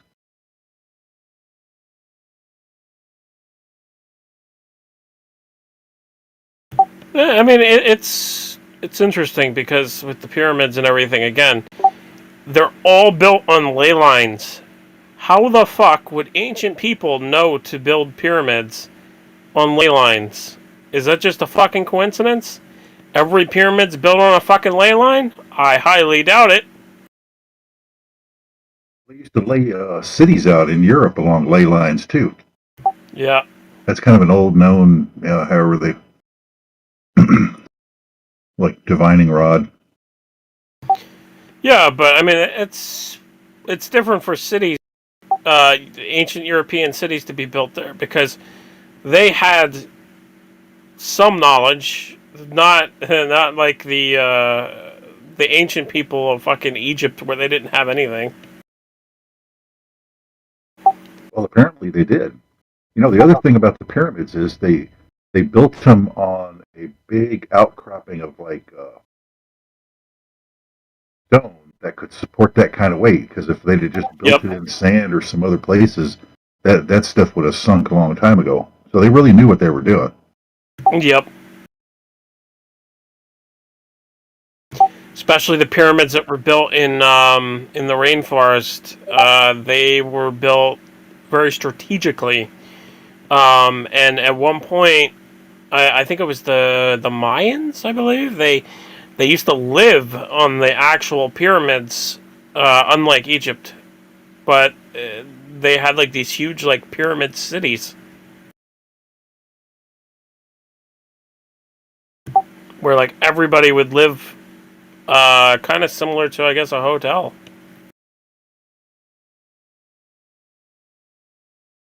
With like different floors and everything.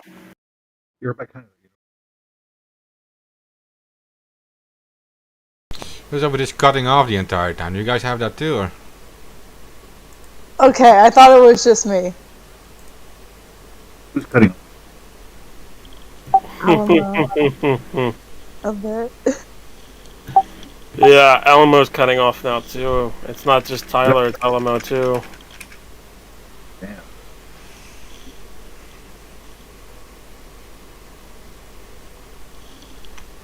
Damn Discord. Apparently we're not allowed to discuss pyramids and ley lines and energy. Planetary energy. And hey, let's just, while we're at it, let's also discuss Astrology. No. I know. I'm going to say astrology. I was actually going to say the golden ratio. Ooh. Because the golden ratio is very interesting.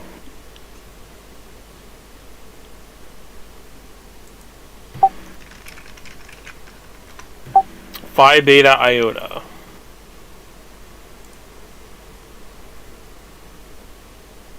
Well, I don't mean that CIA agent. It's just, or the, what was his name? Fraternity? No, the Steele guy. What's his name? Something Steele? Robert Steele? Robert David Steele, yeah, he died. I think he died of COVID, too. Yeah, he did. He died of COVID. He was a strange one. I mean, he was a mix of truth, and then he would push a bunch of Q crap, too. Yeah, well, he was also connected to Benjamin Fulford and connected to David, what's his name? David Wilcock. And you gotta remember, David Wilcock and Benjamin Fulford have been pushing this mass arrest narrative just like Q, before Q was a thing.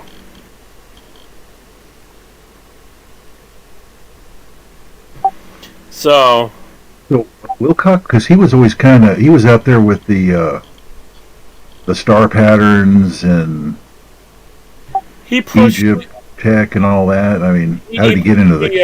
The fucking the Bluebird people, whatever the fuck it was. I remember the fuck it was. It was Corey Ascension and stuff. With Corey, the teachings of Ascension comes from Gnostic beliefs. The Gnostics believe when you die, right, you go through a replay of your whole entire life, and if you succeeded, then you go to the next dimension, which is known as Ascension. Okay, so that's Ascension comes from Gnostic beliefs. It doesn't come from David Wilcock.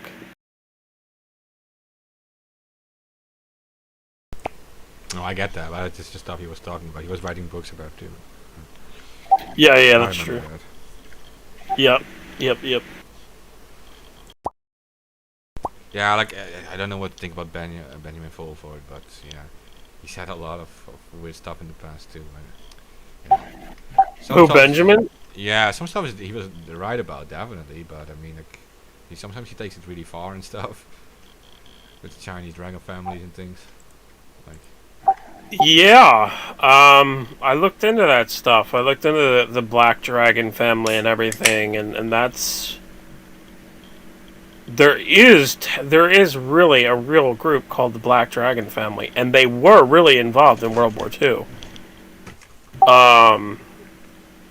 Yeah, I don't know, man. He says some weird shit, but I think some of the stuff that he does have is accurate information, and then on top of it's disinformation. Oh yeah, definitely. But he's like the type of researcher that he follows like legitimate clues and stuff, and then ends up with his own complete theory about it, which is almost like on a religious level. Like there's a lot of stuff that's very hard to prove, and yeah, makes it difficult. Like you can't go with the full story if you don't have like the full evidence on it. It's very hard for me, but yeah, I don't know. He's an interesting speaker, though. Yeah, definitely. And I mean, over the years, he has had some interesting sources that did come forward. And there was also a really weird video of the Dragon family giving an award to Benjamin.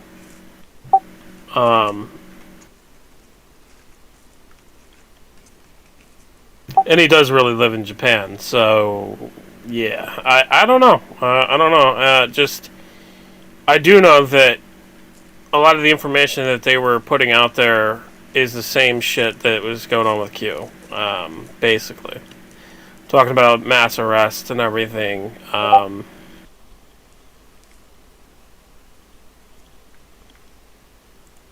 Yeah, what is the danger in things like so he feeds in this narrative that somehow there is like hope somewhere for people, right? That everything is fucked and Western elite is fucking up everything, and somehow there is like in Asia some kind of like hope going on.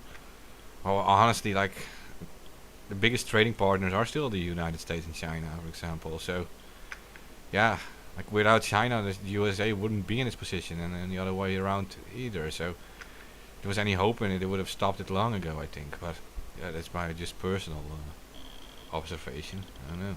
I believe that we're far too deep in already. Yeah. I think it has to come from the people, like not from like above. Like, did you not have to wait for like any outside savior? You have to do it yourself. It's more like autonomy, self determination. The thing is, there is one truthful thing that Fulford and David Wilcock put out that I know is accurate and I know it's true. In the early 1990s, whenever the Oklahoma City bombing happened, the OKC event, it was either the week of or the day of, there was a military jet filled with generals that was going to go arrest Bill Clinton for his involvement with selling U.S. secrets to China. It was, at the time, it was called Chinagate. And that jet crashed the same day or the week of the OKC bombing. Just coincidentally enough. And when that OKC bombing thing happened too, there was talks of trying to push, I can't remember what it was the Patriot Act, it was something else. It was similar to the Patriot Act, it was the first stage, I just can't remember what the fuck it was called off the top of my head. Omnibus Counter-Terror Bill or something like that? Maybe? But it had to do with it had to do with some type of domestic terrorism bill at the time, and coincidentally enough, that event happened with the bombing of the Pimura building, and I mean it's just coincidence after coincidence with all these things. I mean, there was a General K. Parton who came out and said that the bombing was impossible and that it was clear that there was bombs that were placed on the inside of the building, and that on the outside of the building, it never would have caused that much damage from a fertilizer bomb. Doesn't make sense, and it still doesn't make sense. And there's a really old fucking video from ABC, if you can find it, where they literally say on TV that they found bombs inside of the building. And a lot of people don't know that, but it's a really old video. There was a good movie called A Noble Lie that was put out years ago. LKC. That might have that clip in it from ABC. Yeah. Pretty sure it does. But basically it says, in the clip, it says that there was bombs found in the inside of the building and that there's 2 suspects, not one, being reported at the time. And that one was waiting in the truck. Yeah, somebody else was in that truck with McVeigh. Oh, yeah. Yeah, I mean, it's, there's video of that, so. But they just dropped it. Yeah, it was just one of their assets, so they just dropped it. Yep. And McVeigh said to his sister that he was involved with the CIA and that he was involved with gun running and drug smuggling for the CIA. I look at him as almost like a Lee Oswald type of figure. He's ex-military. They kind of groom him for this job of thinking he's doing this for his people as like a check or some training event, but he's really involved in the real thing and being set up as the patsy. Yeah, well, Oswald's a very interesting story because, as I said on Twitter before, Oswald was killed by Ruby, right? Who the fuck was killing the witnesses? Who's killing all the JFK witnesses? If it was Oswald that killed JFK all by himself. Is he killing them from his grave? Is he hunting them and being a ghost and just, coming in and possessing them and wanting to kill them and bring them to his grave with him? I mean, if JFK was killed by a magic bullet, then anything is possible. Oh, I see.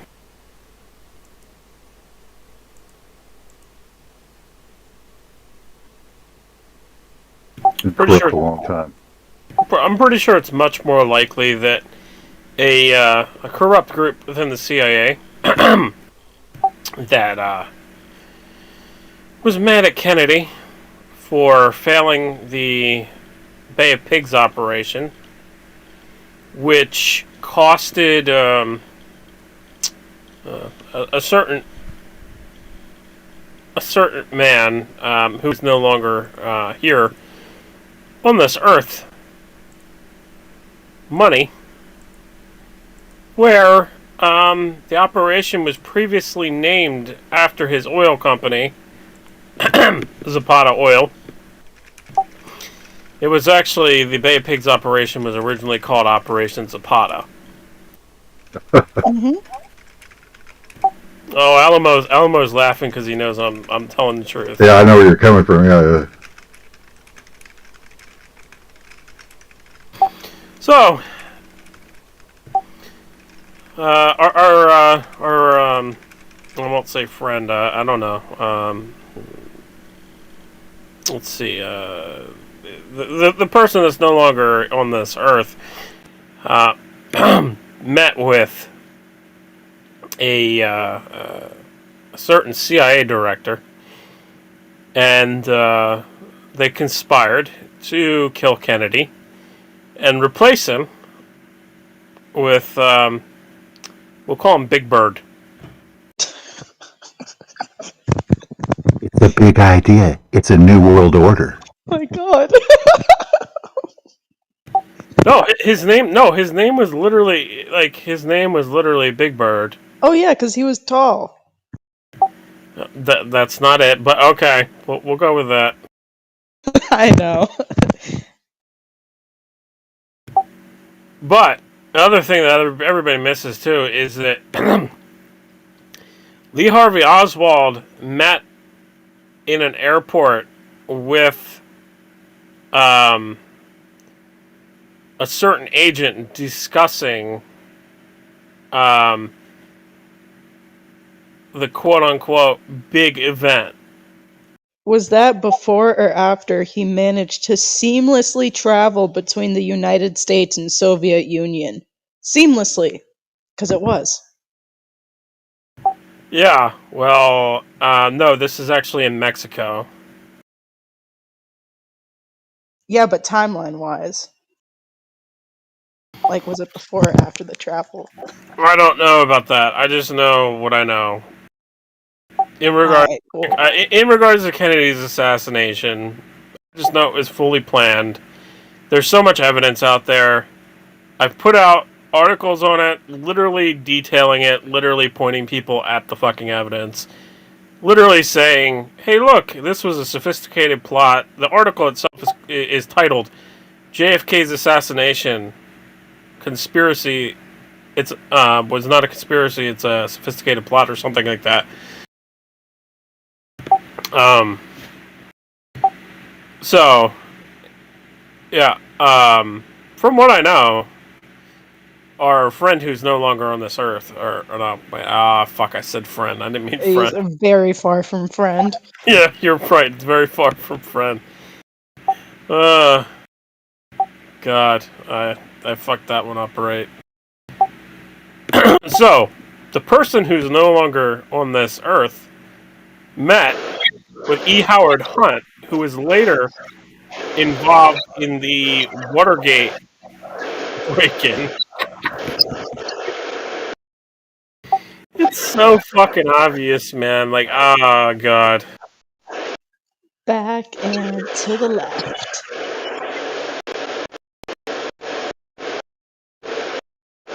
You good, Tyler? Yeah, I'm good. Are you trying to communicate with us in Morse code in static? Is this what's going on? He sounds like the old 70s TV we used to have with the static. Oh no, this connection's pretty bad. So. Did you have like a TV where you had to like tune in for the right channel? Like, I don't know. Like with such a... No, I'm always moving around, so I never don't know my signal strength or I'm on Wi-Fi or whatever. It's better now, but for a while it was like. Oh, my bad. Yeah, it was like over. Yeah. He's been talking to his sleeve mic. You know, he's a big. What do you call? He's a special agent. Yeah, you've been arrested too many times to be an agent. Come on. They made an exception. I mean, come on. Yeah. Like, have you ever used cocaine and I'd just be like, on the polygraph, nope, and then it just all you see all things moving around. You know, there's one time in Mexico. You know, when the story starts, this one time in Mexico, it's never going to be good. Dude, I don't remember what I did for like 3 days in Mexico. I was like in my early 20s. Fucking survived. No, I was like with my friends, and they went to this fucking pharmacy, and then we got a sedatives, and then my friend said the next great idea was to go to the bar, and me being an idiot, take one, blackout drinking on the first one, and then I don't remember anything for like 3 days, and I apparently ate all the pills. What? Yeah, in a complete blackout. I wake up. Lucky to be alive. Dude, I wake up, I come to in Chihuahua, Mexico at a bar, and nobody speaking English, and I have no idea who is who. Oh, God, that was fucking weird. Did you still have your pants on and your shorts? Yeah! I taste the vomit in my mouth, but You know. Oh shit, that's I mean, 3 days. Dude, I was hungover for like 2 days after that. Oh god. You're lucky you didn't go into a fucking induced coma. Yeah. A drug-induced, alcohol-induced coma. Or get Oh my kidnapped. god. Well, that's why I said he's lucky to be alive and survived in Mexico because of they don't take kindly to gringos. I don't know. I was like, that was like my go-to in my early 20s. Just go over there, do drugs, come back over the border. I did it quite often, but there was one time I got in trouble with the federales, and they wanted $400, and I was like, okay, so I just gave them like $400. Yeah, they're like, yeah, you found drugs in your car, and I was like, yeah, they're drugs. And first they want to take me to jail, but they're pointing M16s at my face, so I can't argue with them, you know. Well, that was actually cheap justice. I mean, compared to how that would have been turned out over here. Yeah. Yeah, he just wanted money, though, you know? That's all he wanted. The police are cool, but the federales are corrupt as shit.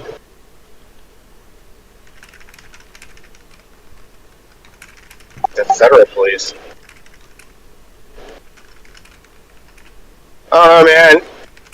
This whole fucking thing that they're trying to do with the fucking cars and put the cameras in the cars and the alcohol detectors. What about weed? Because weed's legal here. Like, how are they going to detect if you're smoking weed? THC detector. What do you mean? Yeah, but the language on the Build Back Better bill are only for alcohol. And we're following laws. Why? I mean, have they ever followed laws? I mean, they just make things up as they go along.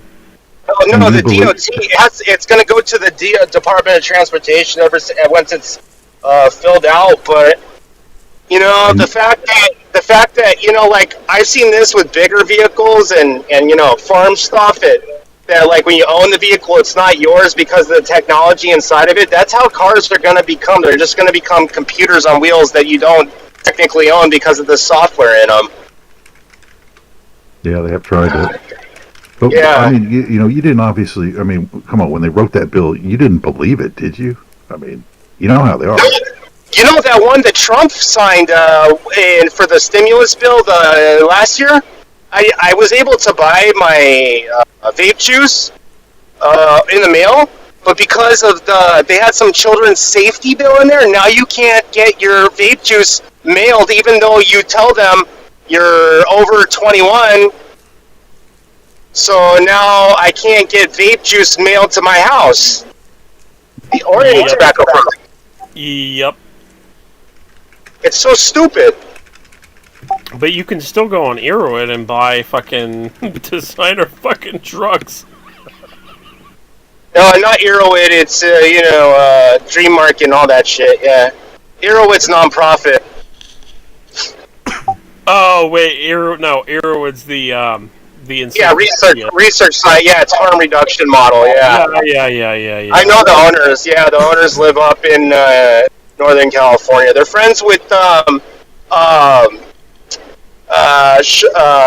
Pico Tico, Sasha, and you know the godfather of MDMA. I forget his name. Sasha something. Yeah. Yeah, they're friends with some big entrepreneurs in the drug world. So. Well, you know, psychedelic drugs. So a lot of that stuff's being actually turned into medicine now, believe it or not. Yep. The things that they said that you know, psychedelic drugs had no medical purposes. Well, that's not true. They've been researching it for like 30 years at Berkeley. That was pushed by our Drug Enforcement Agency. Yeah. No. That was pushed Nixon? by no. That was pushed by the same guy who was in Delaney Plaza on the day of JFK's assassination, and tried saying that he wasn't a CIA agent, and that he said that it wasn't him, it was another person who was has the same exact name as him. What? Oh. Yeah, got a doppelganger, right? That was the nicely dressed hobos in the grassy knoll. Well, I mean, they weren't really hobos. They were dressed all in black. They were all CIA. That's what they were. Yeah, well, they were dressed all in black, and there was people who were under the drainage. Yep. There was people in the grassy knoll. There was people surrounding on top of the building. I can't remember the fucking building. The library, I think it was. And yeah, they had a place they had that place totally surrounded. They were going to make sure that the quote unquote big event was successful.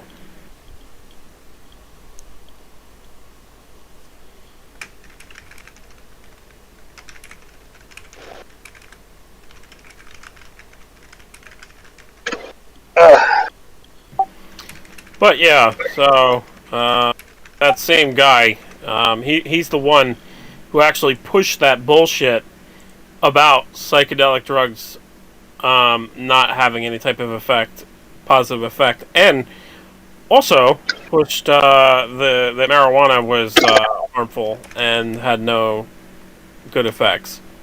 Yeah, that's completely not true. Yeah.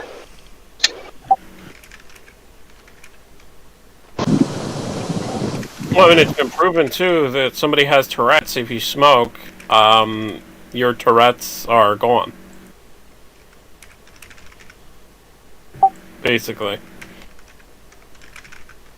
Or spasms in the body, as well.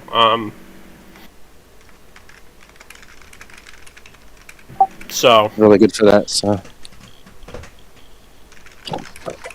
Yeah, but he is the one that pushed that. And he also pushed Monsanto. Really? Yes, he was the one that signed the law allowing them to do what they were doing. Yep. He actually went to Monsanto and met with the CEO at the time and all the people that were involved and everything, and went and toured the place. And then after that, he signed a bill basically allowing them to do GMOs.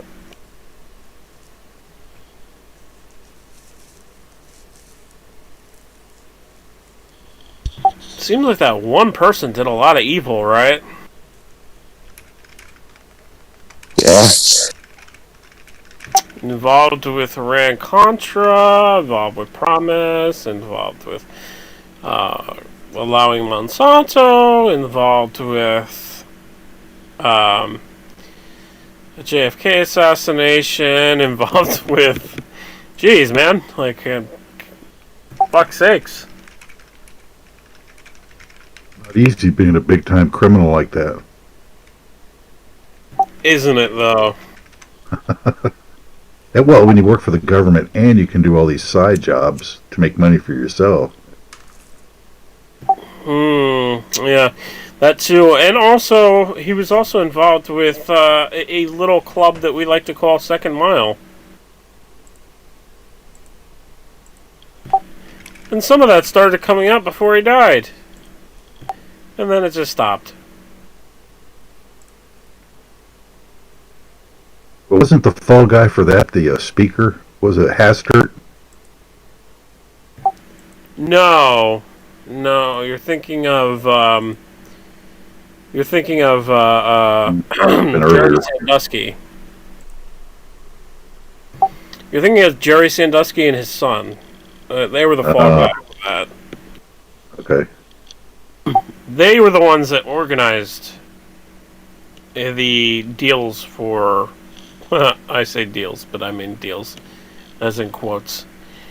the deals for people who donated to Second Mile say that they got special benefits in the form of underage boys, mostly boys that were connected to, drumroll please, Jerry Sandusky and his son at UFP. UFP? University Of Pennsylvania. Oh, yeah, that's accurate. I just I was like, wait, what? UFP? UFP. Is it really called UFP? Maybe up there. I thought it was UPenn. Yeah, I thought it was University of Penn. NU. Yeah, same thing, but yeah. Penn State, right? There you go. PSU. PSU. Yeah. Penn State University. But that ring was ran. Drumroll, please. Maxwell. No, not Maxwell. Tri-State. The Tri-State. The whole ring, from what I know, it was Tri-State. It was a Tri-State ring, but it was ran also down the East Coast, all the way down to Florida. Florida? Yeah. Where they all got caught. Or, well, 2 of them did. Well, you know who I want to see go to prison? I want to see Zuckerberg go to prison. Zuckerberg would never survive in prison. What do you mean? Yeah, he'd be some You're place cutting bitch. out, Tyler. Ah, shit. You said he'd be somebody's bitch, though. Did I get that? we heard that much. That much got out. He's like, do you want some, pruno? He's like, what's that? He's like, that's what you're gonna get after you're done, servicing me. Oh my god. Jeez, Tyler. Yeah. Get some pruno, bro.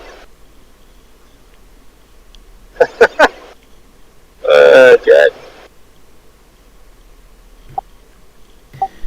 That was just a bad joke. Sweet baby Ray. Remember that? He's Zuckerberg's obsessed with that shit. Yeah, did you see the fucking parody of that shit? It's hilarious. It's a good barbecue sauce. Oh yeah, his video. No. There's a parody of Mark Zuckerberg in the metaverse, and it says, Mark Zuckerberg hands you Sweet Baby Ray sauce. Shake your head to accept or deny. And then it says, you have denied Mark Zuckerberg sauce. And then it says, You will die.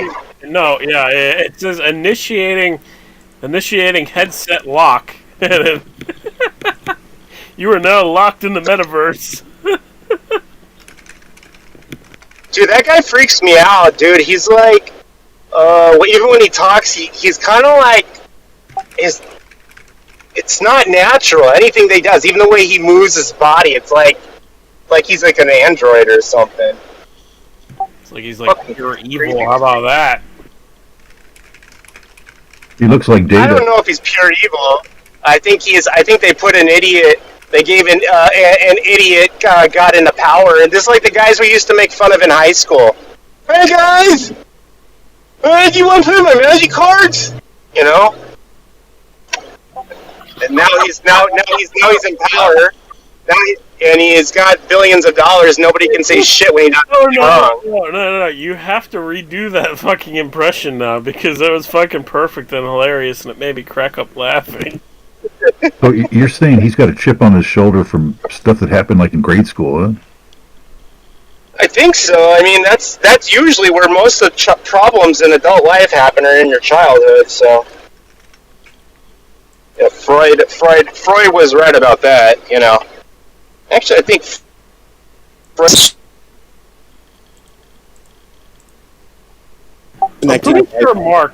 I'm pretty sure Mark, and not our Mark, but I'm pretty sure Mark Zuckerberg is still a little traumatized and going through PTSD from when the CIA and their In-Q-Tel arm came in and said, "Oh yeah, we're going to own your company, and you're going to listen to us. If not, you're just going to vanish." The CIA is the government's mafia, so basically, they are. Yeah.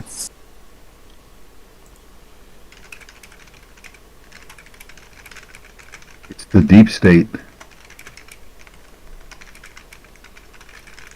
That and that, what do you call it, SES, the Senior Executive Service.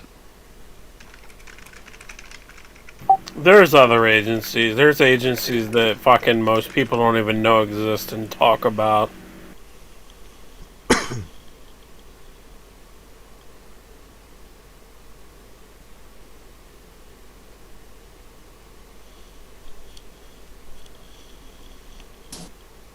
Dead air. Well, I was thinking the agencies, but I can't fucking think right now. I'm like dead tired and dead brain. Yeah, dead. same here.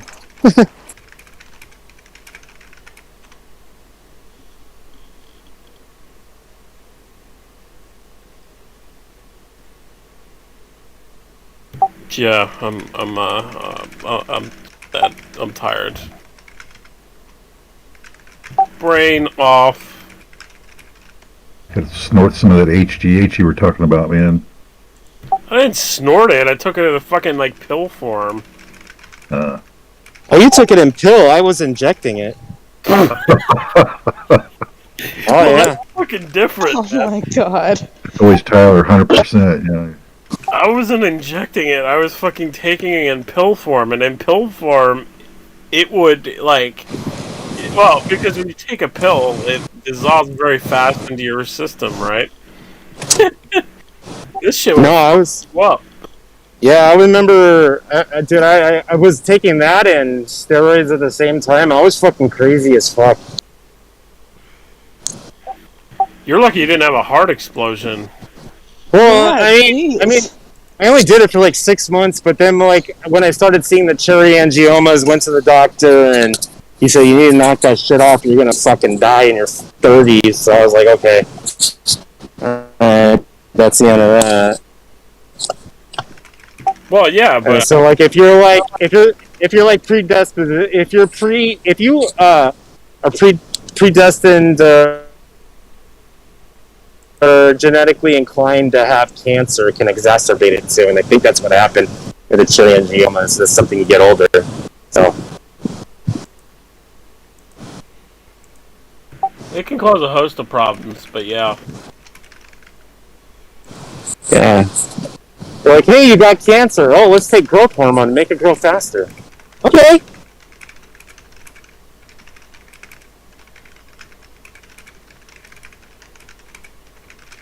Am I breaking up or nobody can hear me? I hear you. I'm just tired. Where's Mark? I just can't beat your drug stories, Tyler. I mean, you're just like next level, man. There's nothing I can say that would... Stop his drug stories. Oh, yeah. There was a lot of them in my early. I was crazy when I was younger. Holy shit. I don't know. Seen some crazy shit, but man, you're out there, man. Yeah, I have some weird stories. I really do. I got one for you. So okay. years ago, when when I was involved in the party scene, I took what I thought was LSD, and it wasn't actually LSD. It was fucking some like research chemical or some shit, and I had one of the worst fucking trips possible. And at the same time, we're driving through a bad part of town, and then the car breaks down. Oh, great! And you're just hallucinating. Yeah. That was like me and my friend were driving home from a Tool concert, and he said, "You want to do LSD?" And I was just like, "Okay, I'll just take half a tap." So and then, he told me he took 4, and it didn't occur to any of us that we had to drive home. So I was like, I'm way too fucked up to drive. So I let the guy who's taking 4 hits of LSD to drive. And as we're driving, he goes, I don't even know if this is real anymore. I said, what do you mean? Well, I don't even know if this is like real life. Like, because, everything's moving around. I just saw a rabbit hop at the window. And the road is going up and down. And I was just like, dude, and I like called one of my friends in, and they had to get another friend to drive us home. So I was like, no way in hell are you driving me home. Fucking 18 miles like that. He's gonna like fucking chase the rabbit, and it's gonna turn out to be a fucking 18-wheeler. Like, dude, like I've never seen a rabbit on that shit, but I've seen like the walls bend and stuff. But he was gone. Oh, I saw fucking some crazy shit. I saw like a helicopter fly out of a poster into the wall. Like, yeah, I remember that one. Yeah, it sounds like that nasty shit that was going around BK Bromo Dragonfly or whatever. It's like some sublingual research chemical. But yeah. That time it was actual real LSD. It was real LSD. It was real sugar cubes. And I've gotten those before. Yeah, those are strong as fuck. And man, those are something else, man. They, I mean, specifically the guy, he was a scientist who made them. He literally said, "Only take one of these, right?" Oh, we're young and fucking stupid, so you take 2, right? Yeah. We took 2. My other friend took like 4, and I'm like, "Are you fucking insane?"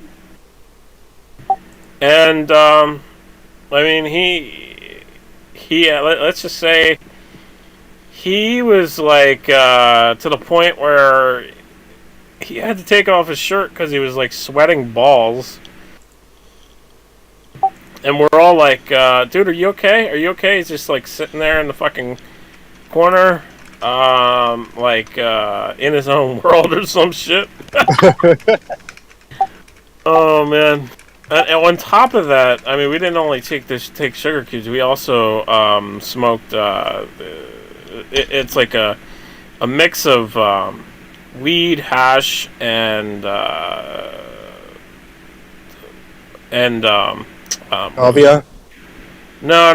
The I can't remember the fuck it's called now. Kana? No. Wax. Oh, DMT or wax. Wax. Oh. Yeah. I couldn't remember. Anyway, so we smoked that like a cone. It was basically all 3 of those. And we smoked the whole cone to ourselves, and on top of that took a few of the sugar cubes. So we were fucking gone, right? And we were so fucking hungry that we just walked to the fucking store, and it was like an adventure, man. Oh, you're like, dude, do you see that leprechaun? Nope. But I do see a unicorn. Not a fucking leprechaun, but fucking yeah. I mean, it was a crazy adventure. It wasn't like a good trip. It was a bad trip. I mean, like we got lost and everything else, and yeah. At one point, we thought like somebody was following us, and like you know, You don't know who it is, though. yeah, basically, yeah. It was interesting.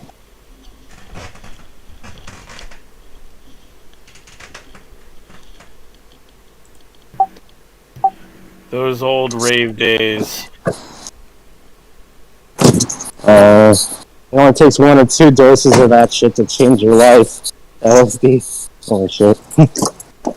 Yeah, facts. When the morning after, I mean, like the grass and like the clouds and everything was like so vivid. The colors. Yeah. It it makes you realize like how beautiful nature is. Like I don't like. It's weird to say, but yeah.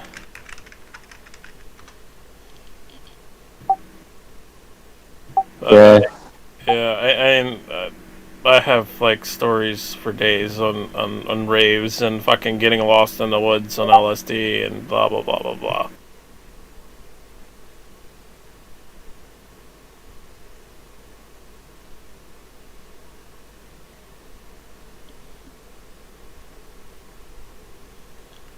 Oh, Mr. Mark, I think it's time to call the show. I am tired. Yeah, same here. Okay, we'll just end it. Yeah, I was kind of listening to you guys. I'm tired all the time already. It's like 8 in the morning here. Yeah, okay, we'll just end it. The anonymous PSA.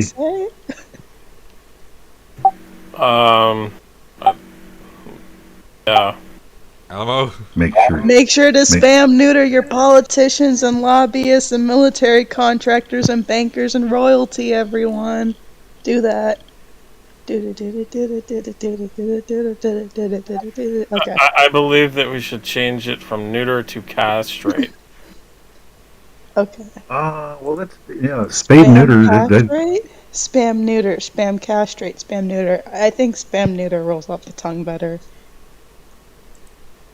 I don't know what you think. You came up with the quote once. No, that's micro. I expanded on micro and just kept it going. Where is micro anyway? Yeah, that's a good question. Okay, well, just okay. I'm ending this. Bye bye.